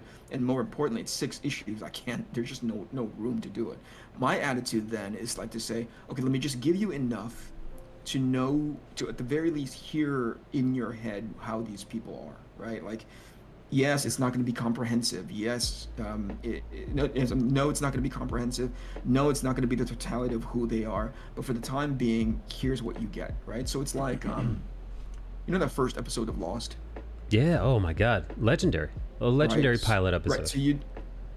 Right. So you do the first. You have an understanding of like, okay, here are going to be like the main players, the main chess pieces, right? And then there's all these other people that may or may not come in episodically, that feel like there should be somebody in the first episode. They feel like they should be somebody important because you're cutting to a slow motion of Locke, you're cutting to a slow motion of the Korean couple, you're cutting to a slow motion of Sawyer. You know, like, you know, somewhere down the line you're going to focus on these people, but just right now, this first episode, you know, or at least the first 3 episodes, there's no way to do everybody, right?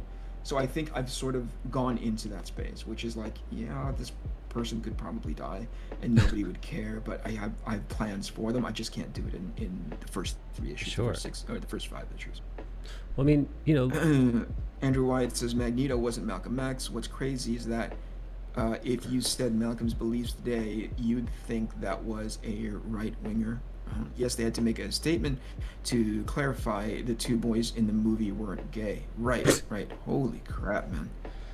yeah, man, we're living in wild times. When Atomic Bulldog says, when everyone is non-binary with gray skin and big black eyes, right? And White says, it's like pressuring to have them make softcore porn fantasies. Yeesh. What's the end goal? A few years back, I saw, especially on Putin's Minister of Communications, basically his strategy was to create uncertainty and division at the desired target. Maybe it's that. I don't know. I'm not smart enough to understand. I always ask though, like, to each individual who leverages the conversation in the similar fashion as Mike is talking about, right? I go like, okay, but what's the end goal? What's the end goal? You know, what do you want to do with any and all of that? Teddy says people want themselves reflected in stories so that they can lose themselves as straight fans have for decades, but using Twitter to force things in a show between characters that isn't there is nuts. Man, there's so many things you could address with that. It's not even that. I mean, Part of me is like, I don't even think that it's a conversation anymore, especially in the examples that you use, Mike. It's not even a conversation anymore about why aren't they? Or excuse me, why aren't they? It's more of a conversation of where they should be. You know what I mean? yes. What a weird conversation that we're having. It is. You know, you want to touch on what you, myself, and Bernard talked about yesterday in regards to Teddy. Teddy mentions that people want to see themselves reflected in the stories so they can lose themselves as straight fans have for decades. I gotta say, I really disagree with that, and I think we were pretty upfront, you and I, yesterday with Bernard, respectfully. Bernard is an Asian creator, and he has for decades now. He's promoted Asian diversity in his books. He's requested it. For sure. And that's his prerogative. That's his ask. Mm-hmm. I have no issue with that. Mm-hmm. But his goal is the reason behind that, right? To circle back to what Eric said, what's the end goal? Why do you do this? And Bernard was straightforward. Eric said, is this for fun? Do you do this? Yes, Bernard Chang. Do you do this because it's fun to draw? And Bernard said, because learning to draw here, the default is a white face. That Bernard, it's Bernard's responsibility to be inclusive of Asian people in his books. He's taken it upon himself to make it his responsibility. Yes, there you go. And this all stems from him being young and not seeing any representation when he was growing up. And I have to say that I couldn't feel more opposite to that. I think I feel the exact opposite on the spectrum. As you know. Yep. I grew up in the same. You're younger than I am, Mike. So I think Bernard and I are closer in age, right? Yes. Like I grew up as an immigrant coming to the United States of America in the mid '80s. You know. Yeah. And at no point in my upbringing, keep in mind, geographically, he and I grew up in different parts of the United States. You know. Yes. So that has I believe, a profound impact on how we view. Agreed. How we view our who we are as people, in regards to the society that we're living in. At no point did I look at. Fuck, I'm trying to think of the things that I used to look at. Okay, something as simple as G.I. Joe, right? Sure. Which, by the way, has a pretty much a diverse cast. Like, at no point did I look at Duke, who I thought was like the fucking coolest guy in the world, or whatever it is. Sure. I'd look at Flint. I'd look at. Optimus Prime doesn't count because he's a fucking robot. But I didn't look at the cartoons that I loved as a kid, predominantly white characters, doing cool ass shit, and thought to myself like, man, that would be so cool if I saw a version of me in there. Because I was already saying to myself, that is really fucking cool. I see a version of me in there. That's me. The aspirational heroes. Like I didn't look at He-Man and go like, fuck man, I can't. Oh, I'm so fucking sick of seeing one more blonde person on the goddamn. Why TV isn't screen. he Filipino? God damn it. Yeah. Why couldn't he be more Filipino? And I'm like, why isn't he Prince Juan? I didn't see. Right. I didn't. Oh, here's a perfect example. Like I did not look at Christopher Reeves as Superman, and think to myself, fuck, I don't think I should, that's awesome and everything, but man, I really wish he was more, more like me. Yeah, why isn't he speaking Tagalog? I did not once think that. But again, there are so many things that inform my worldview that diverge from where Bernard and not to pick on Bernard specifically, but just generally of the people who go, I must see myself exactly, or that hero must represent me exactly as I see myself, rather than going, that is an aspirational concept in which I can also exist and inhabit. Right? There's no barricade for me to want to be as cool as Superman and as G.I. Joe and as all the other heroes that are being presented to me. I gotta be honest, man. As a kid watching the X-Men or Spider, I'd come home and I grew up in the '90s, so it was like Spider-Man, X-Men. It was like the stuff that was on Fox, the kid stuff. It never, at one point, Peter Parker's whiteness never stopped me from imagining as a boy I couldn't one day swing through the skyline of Manhattan. For sure. It was a non-issue. I saw myself as all those characters. I'm sure there's individuals out there that have a term for what you and I are going through right now, which is like delusions. You know what I mean? Like delusional, but obviously more like more finger pointy. You know what I mean? Well, that's because you've been brainwashed into thinking blah blah blah blah blah. And I'm like, oh god. Okay, man. Yeah. Oh, we're I don't know, whatever the fucking version of I don't know, Uncle Tom is maybe. Yeah. For you, I don't even know. I can't even begin to understand. So, but I always ask, like, what is the value of that? Why is it important? I remember in that conversation, Bernie said, it was amazing to him to see. Remember, he used Michael Chang as an Asian tennis player. An Asian tennis player, I think, was it the U.S. Open or the French Open, right? Back when Michael Chang was like this force to be reckoned with in that sport, right? Where you had never historically seen him before, or seen an Asian person before. So the media wasn't as heavy-handed as they are now, but they said like, oh, how does it feel to be the first, Asian American to be in this space, right? or the professional skater. I remember Christina Yamaguchi being Yamaguchi. like really elevated into that space of like, whoa, what a great representative of an Asian American, you know. Yeah. But at no point did I hone in on the, and again, it's just maybe my upbringing, but at no point did I hone in on the Asian part, right? Sure. I looked at the American part, Yeah. you know? Yes. I go like, oh, holy crap, we get to be represented well in a tournament, in a contest that we had never had very good representation in, us as a nation, us as a people, you know? Yeah. Like, I want to see that guy win because he's American, you know? Ditto. Like, I'm cheering for the United States women's soccer team to dominate, not exclusively because of whatever it is that they find in their representation group, but because the U.S. is finally doing well in soccer, where in its history it's never done well in that space. Well, yeah. You know what I mean? Yeah, exactly.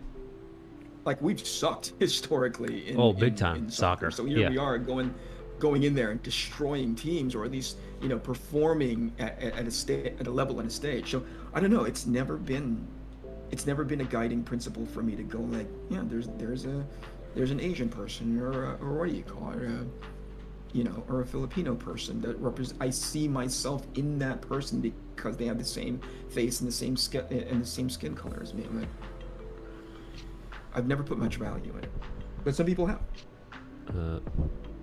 Here, let's read the chat. Yeah.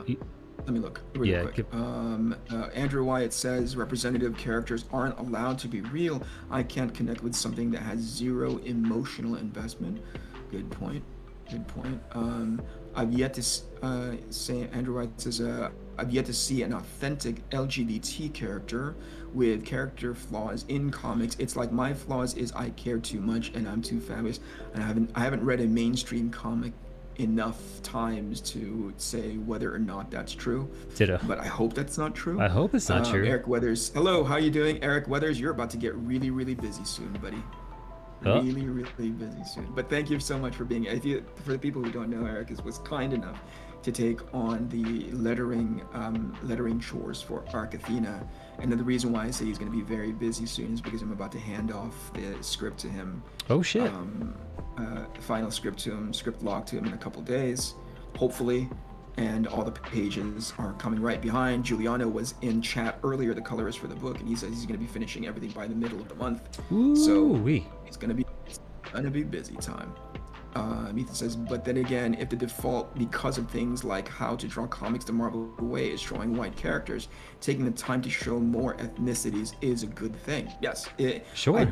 The concept of taking your position and going like, hey, I can try something like this, right? Which, by the way, what he said rang true to me, right?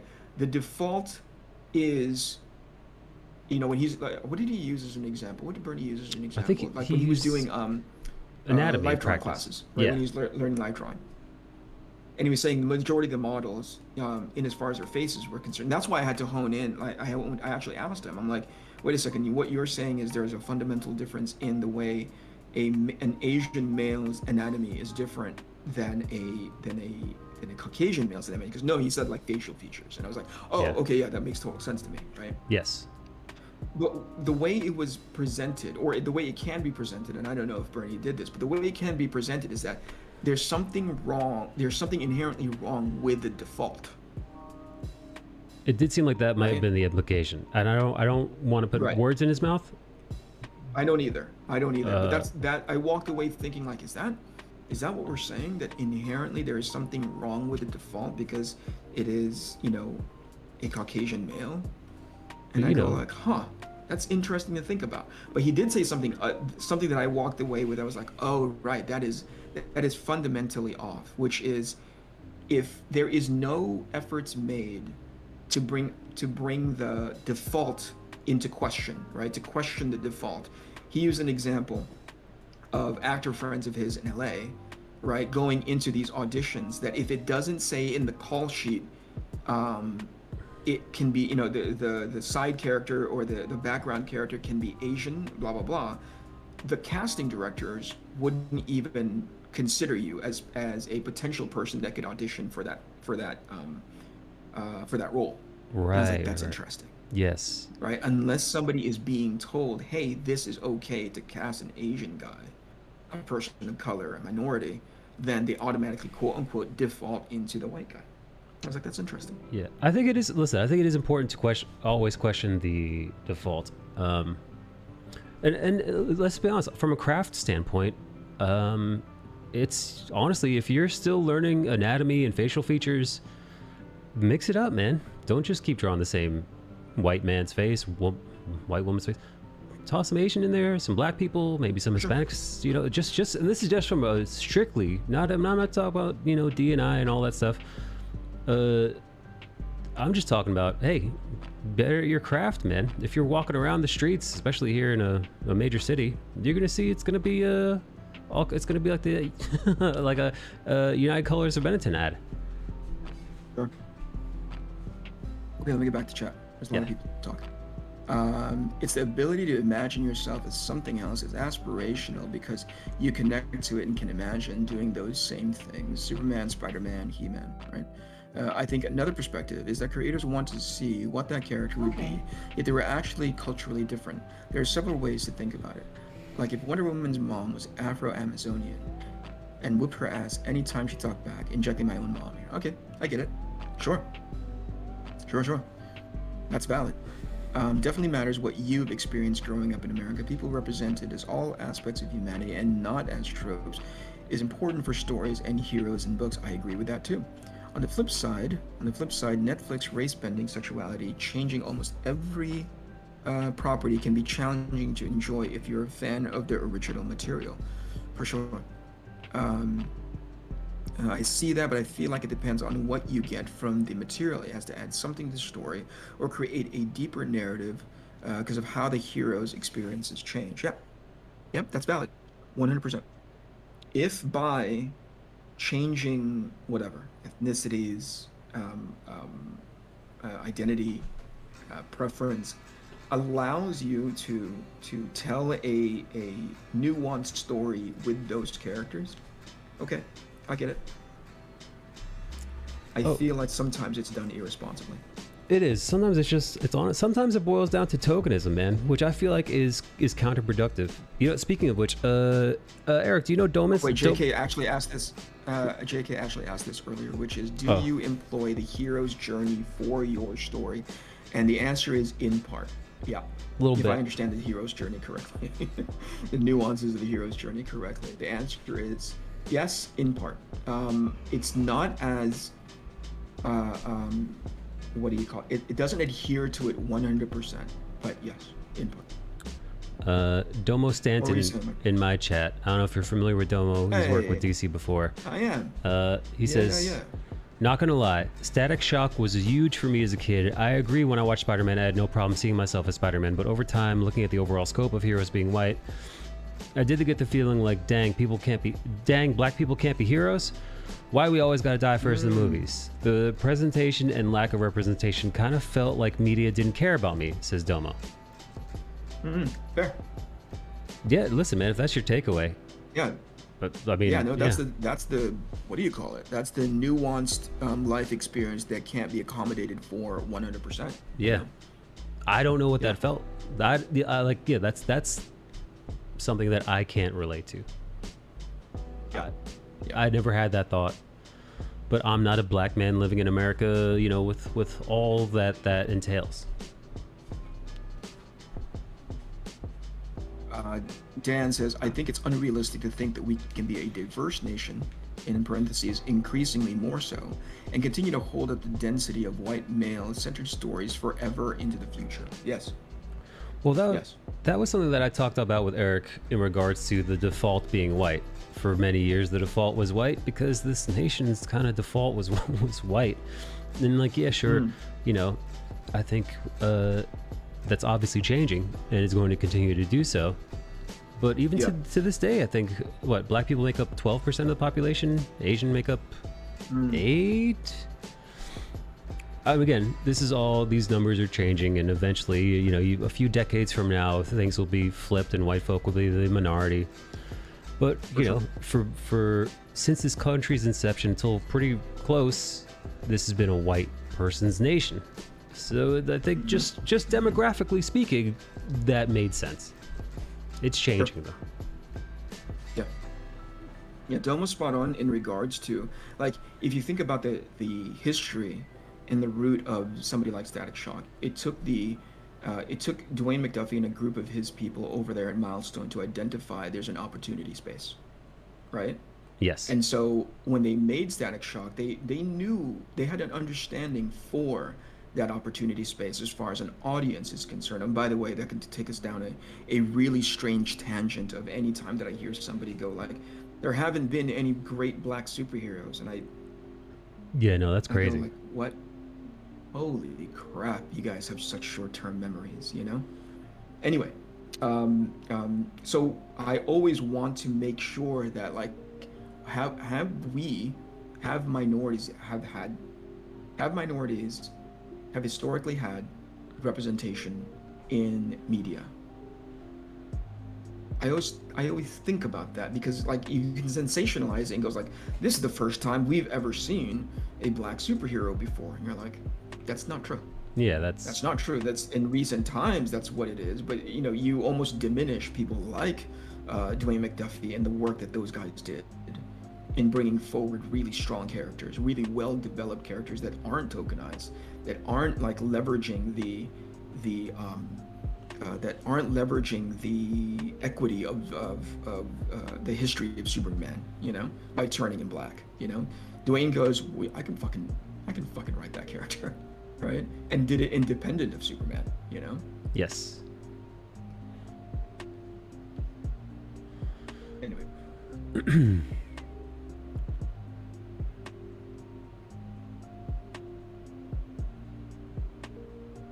The shoe seat. I'm indigenous, but every time Puma shows up, I cheer for Peter to kick his ass. Identify with Spider-Man's virtues more than Puma's race. There you go. Well done.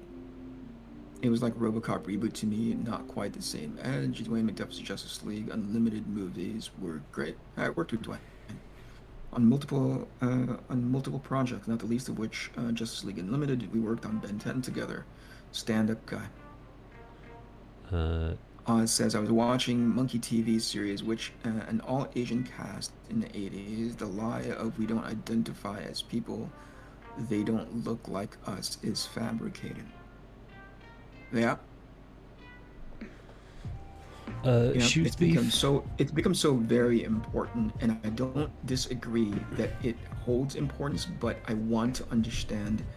First of all, I want to make sure that we are not diminishing things that have happened previously and say like nothing ever existed like the way it's existing, you know, and therefore we have to rally to make them exist now. Right. And I'm like, are you sure? Can we at least be aware?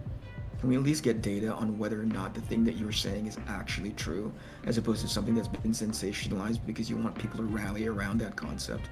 You want people to rally around a half-truth or a whole untruth, you know?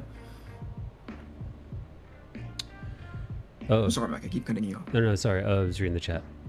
Shoe Thief says, I hate this drawing. To Dilmo's point, I definitely wondered why we kept dying in movies. I wasn't really pressed about black superheroes, to be honest, until Blade came out. I never really felt left out looking at white heroes not looking like me. I always imagined myself as the Hulk or Batman regardless, but seeing a hero acting like me was lit AF. Yeah.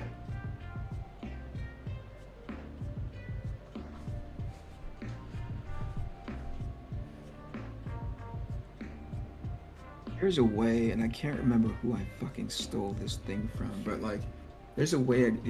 There's been the historic shorthand of drawing a guy like screaming at the top of his lungs, right?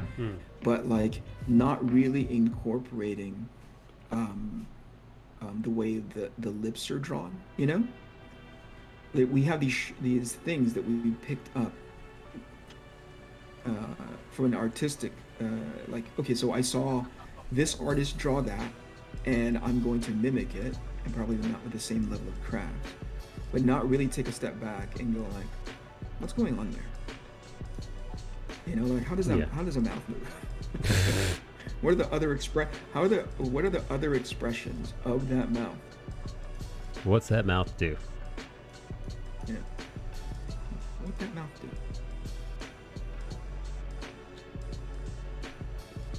And ironically, it kind of relates back to what we're talking about, which is not to go to the default. Yeah, they strike. And yeah, especially to Dan's point, I think it's unrealistic to think that we could be in a diverse nation increasingly more so and continue to hold the density of white male-centered stories forever into the future. Toy, I think, I had this conversation with Eric last night. I think because of the, you know, rapidly changing demographics in this nation, I think that's bound to happen, you know? That's the future.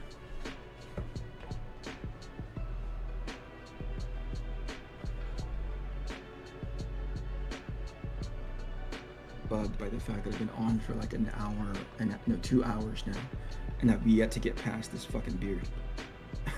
Did you wipe out your inks? Fuck, man. Yeah. Oh boy. Because the underdrawing was poor. I was just, I was mindlessly ink. Actually, it was more like, oh, I can ink this and it'll look okay. I think this will look all right when I start inking. And I'm like, nope, that sucks. I need to have drawn that better.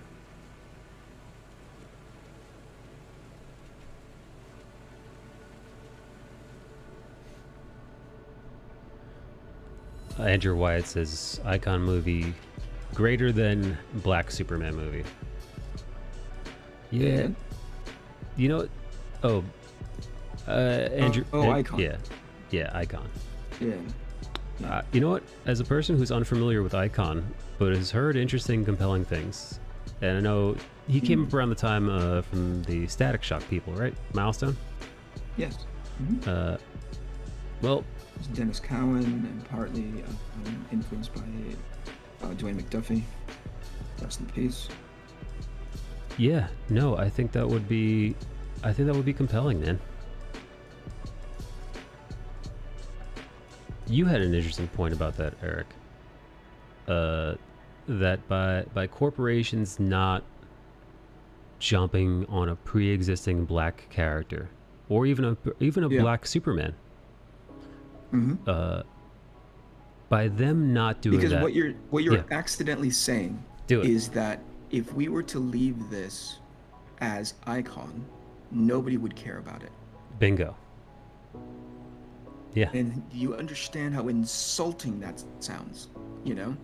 If we were to just leave this on merits of the pre-existing character that was a black Superman, or that is not a, you know, by not turning him into a by just leaving Superman white, not turning him into a black person, just left to his own devices, this would not do very well. That's exactly what they're saying. Yeah.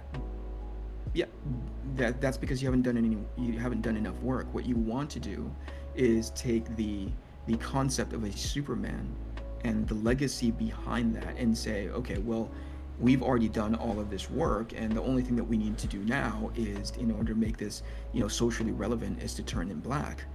And I go like, that is so cheap and lazy. So cheap and lazy. And it's right at the cusp of the definition of tokenization, you know? Yeah. You see how insulting that is? Yeah.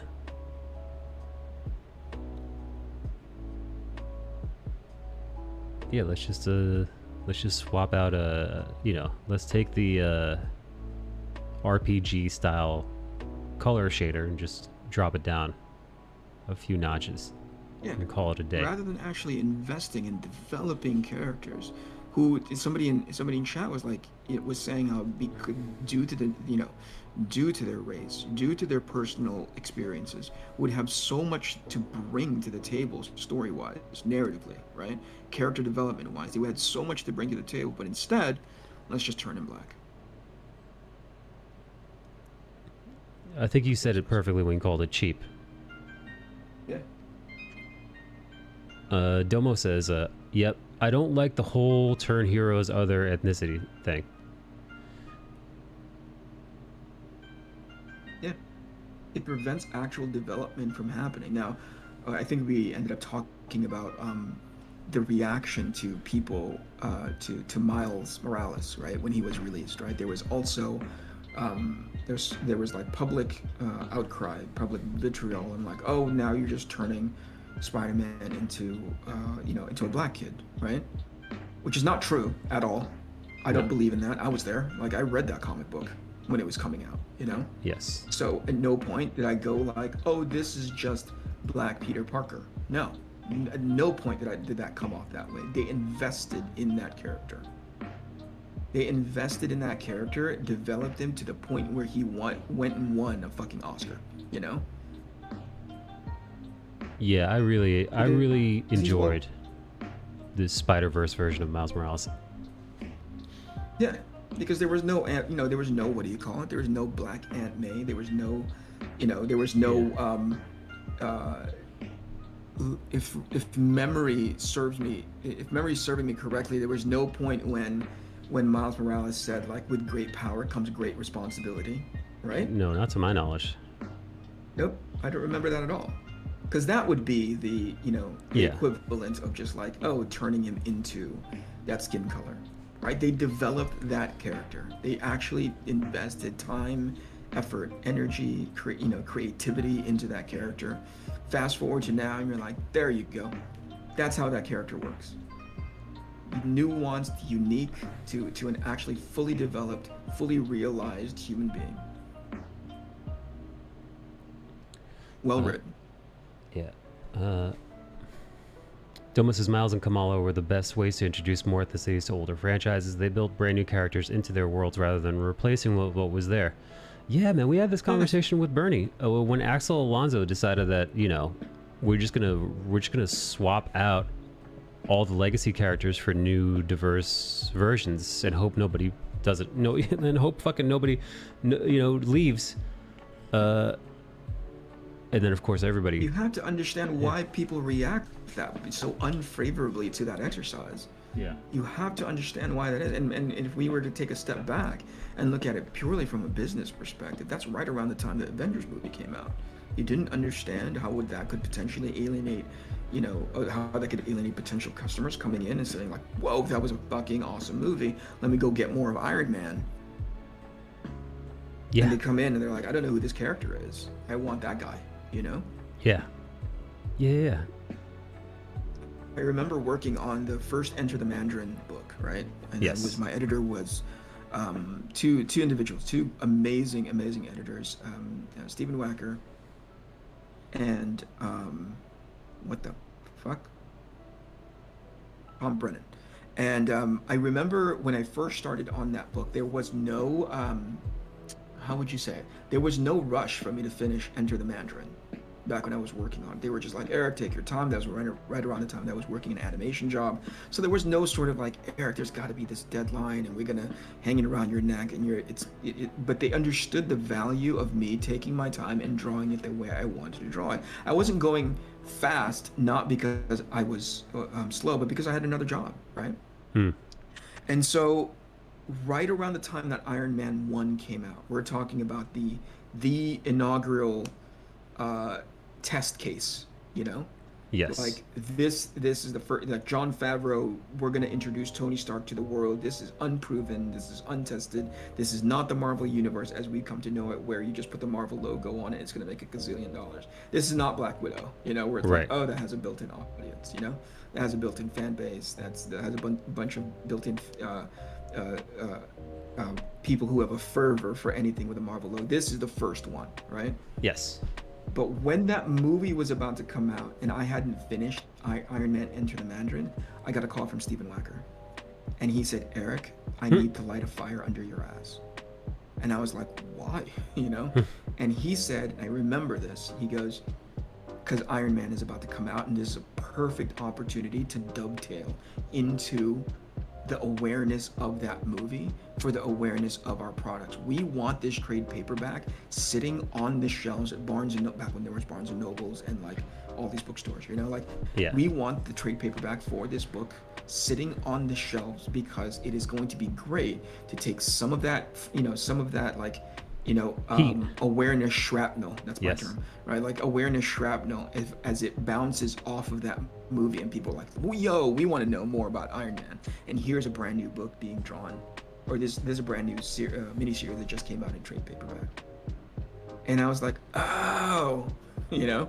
Yeah, I was yeah. like, oh, that's how that fucking works, you know? Yes.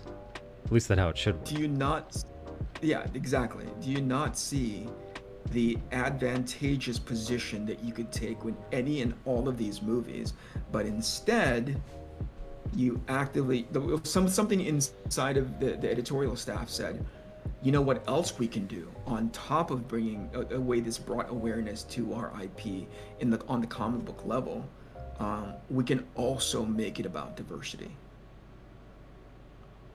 And you're like, well, I guess, okay, let's try it. Fast forward to X amount of years, there's a ton of data that says, and I remember there was a story that was going around that in a Marvel distributors conference, somebody came out and said, hey, some of these books that we're trying aren't really working out all that well for us from a business/financial perspective. This may not be a good direction for us to move into. I might be overphrasing or underphrasing, right? But then there was a huge hubbub behind it. Well, like, what? How dare you not do more of this thing that's not going to keep the lights on?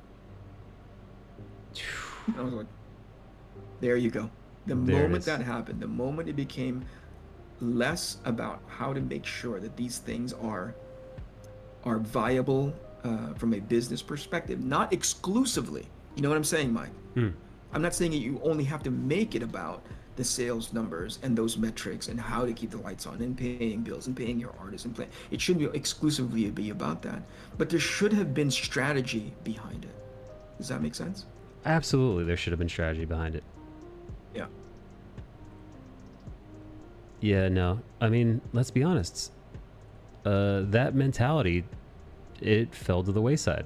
I don't know if I don't know if that mentality came down from on high. The one that the selling or not selling editors mentality, where whatever's happening in the most successful movie franchise of all time doesn't affect what we do in the comics, which I think was shockingly detrimental to the industry. You know, where Guardians of the Galaxy is coming out. Guardians of the Galaxy is coming out. Oh, later, Domo. Thank you for swinging by, buddy. Appreciate it. Guardians of the Galaxy comes out. It's one of the... Thank you so much, Dan. Have a great evening. Or in later, your Dan. case, morning. Bye, Dan. Goodbye, Domo. Thanks, man. Thanks for swinging by. Yeah. So Guardians comes out. Most people don't know what the hell that is, but it turns out one of the best of the Marvel franchise. A great introduction to the new set of characters. Even comic book readers themselves maybe were aware of the team Guardians of the Galaxy, but had no real fucking idea of who they were. I know I sure didn't. And a moment like that, where they could have capitalized on it, there just wasn't. And I remember I was looking around and I asked a few local comic book shop owners if people were picking up Guardians of the Galaxy the comic. And the answer was no. In the summer where it was the most popular film, it was a film that followed up Avengers. It was a film that, you know, people saw a bunch, multiple times. I saw it multiple times in the theater. It was so fun. Not a book sold. It's the exact opposite of what happens in the anime and manga industry. People fall in love with an anime series and then they run to buy the manga because they need to see how it ends or they're curious about it. That just doesn't happen in comic books, and it's a shame because I feel like it might have. If handled better. This may go back to what you and I were talking about yesterday, which is like, at the end of the day, I don't ever point at the freelancer. I don't ever point at the talent. I don't point at the creatives. I point at leadership.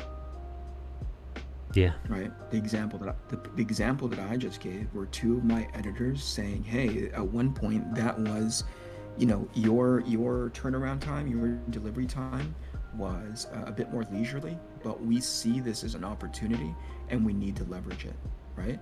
So light the fire, you're going to deliver this, you know?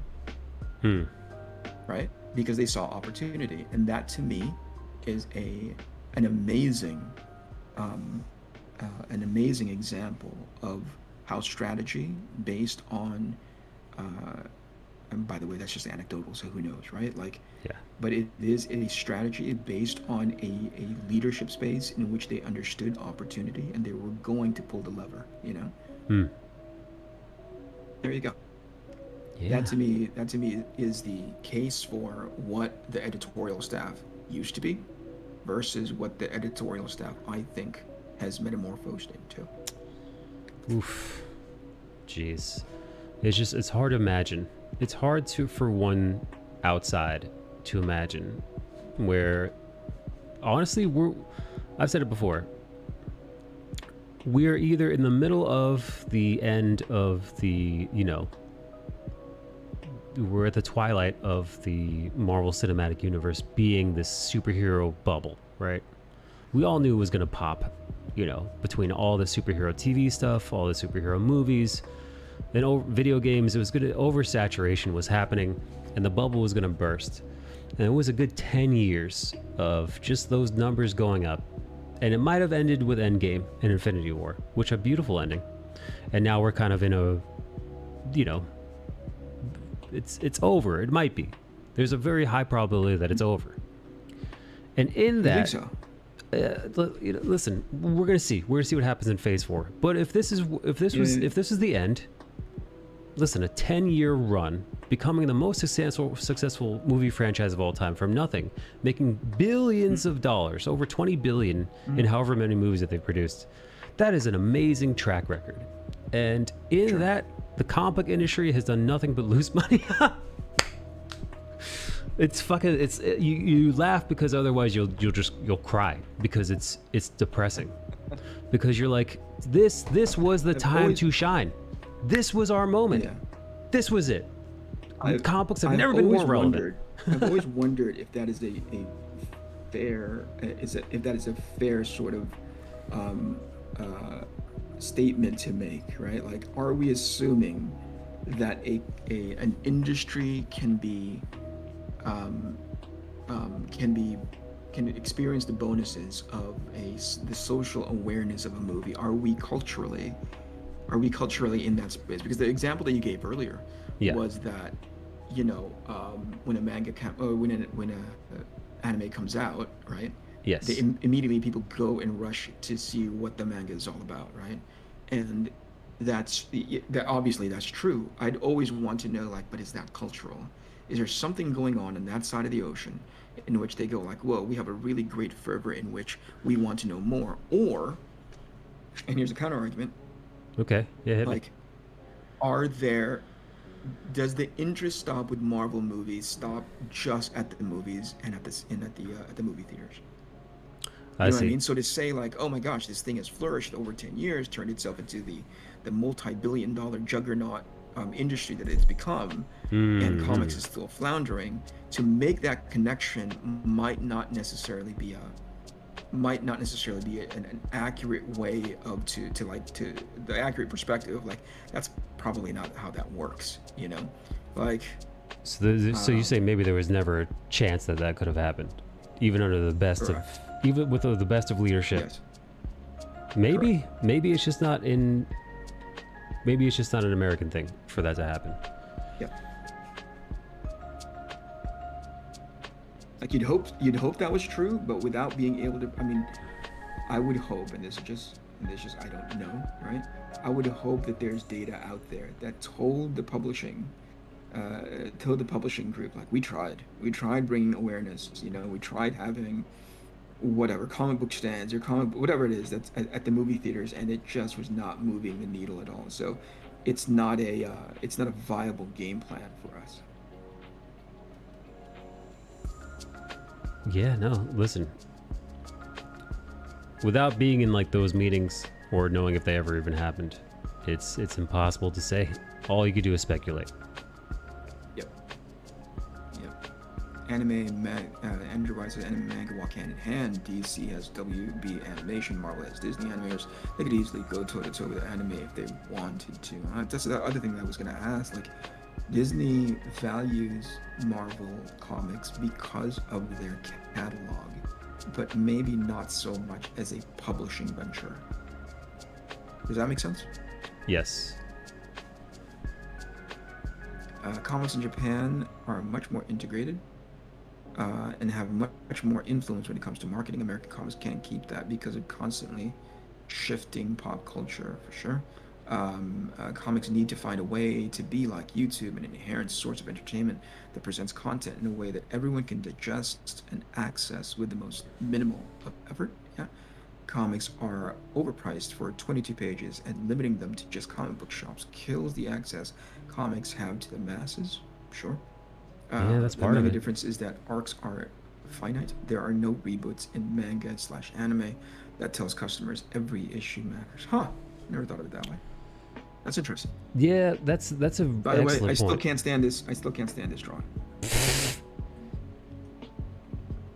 I'm gonna be 3 or 4 times deep into fucking redrawing this guy, and I'm gonna give up sometime tonight. Actually, it's about time to. You ready to wrap it It's up? about time to turn it back into a pumpkin, but Yeah, we've been at it. yeah. One more comment from Daryl Austin. I think it's the comics themselves. Sadly, I feel they need to be entirely digital on a single platform, partially animated to get the current audience. Emphasis on current audience.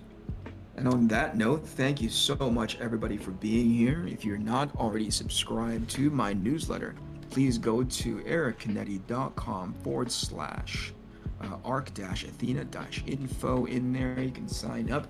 Your name, email, information will be tallied into our end of the month giveaway for a prototype statue of the main character from the miniseries Arc Athena. Once you are signed up for that newsletter, you will be able to get a bunch of stuff from behind the scenes to campaign launch and everything in between. So please do so and support our campaign. It launches in the beginning of September for issue 1 of a 5-issue mini-series. If you're not following me on social media, please do so. You can find me on both Instagram and on Twitter. Twitter.com/Eric Canetti, Instagram.com/Eric Canetti. What else is there? If you're interested in getting original art from me, you can do that now at essentialsequential.com. Type in my name in the search bar. A bunch of my original artwork will pop up. If my They got the art is link. not your cup of tea, you can find a bunch of different artists there too. You know, so go visit that. Mike, please go follow my buddy Michael. Oh, it's me. Instagram.com/Michael DiNicola, Twitter.com/Michael DiNicola. If you're not already following him on YouTube, please go do that now. YouTube.com/Michael DiNicola. Hit the subscribe button. Twitch.tv/Michael DiNicola. You can do that as well. Do me a favor, before you guys exit the room, can you please hit the thumbs up for this video? It would do a lot of good for me. Yes. In as far as my engagement, long-term engagement is concerned, that'd be great. Hit that little thumbs up button. If you're not already subscribed, please do so. I think that's it. No? Yeah, no. That was I always have a blast chatting with you about process, about comics. Yeah. That's a ton of fun. Thank you, chat. My We'll do this chat again nerds. next Tuesday. Yeah. Come back next Tuesday, 8 p.m. Pacific time. We'll find something a bit more positive to talk about this time. I feel like Hopefully. we fringed right on the negative. It made for interesting conversation, but too much of that sours the, I believe, at least it sours my brain, so I'll try not to stay in that headspace for too often. So, again, thank you for being here. Come back next week. We will talk to you later. Have a Bye, good night, everybody. everybody.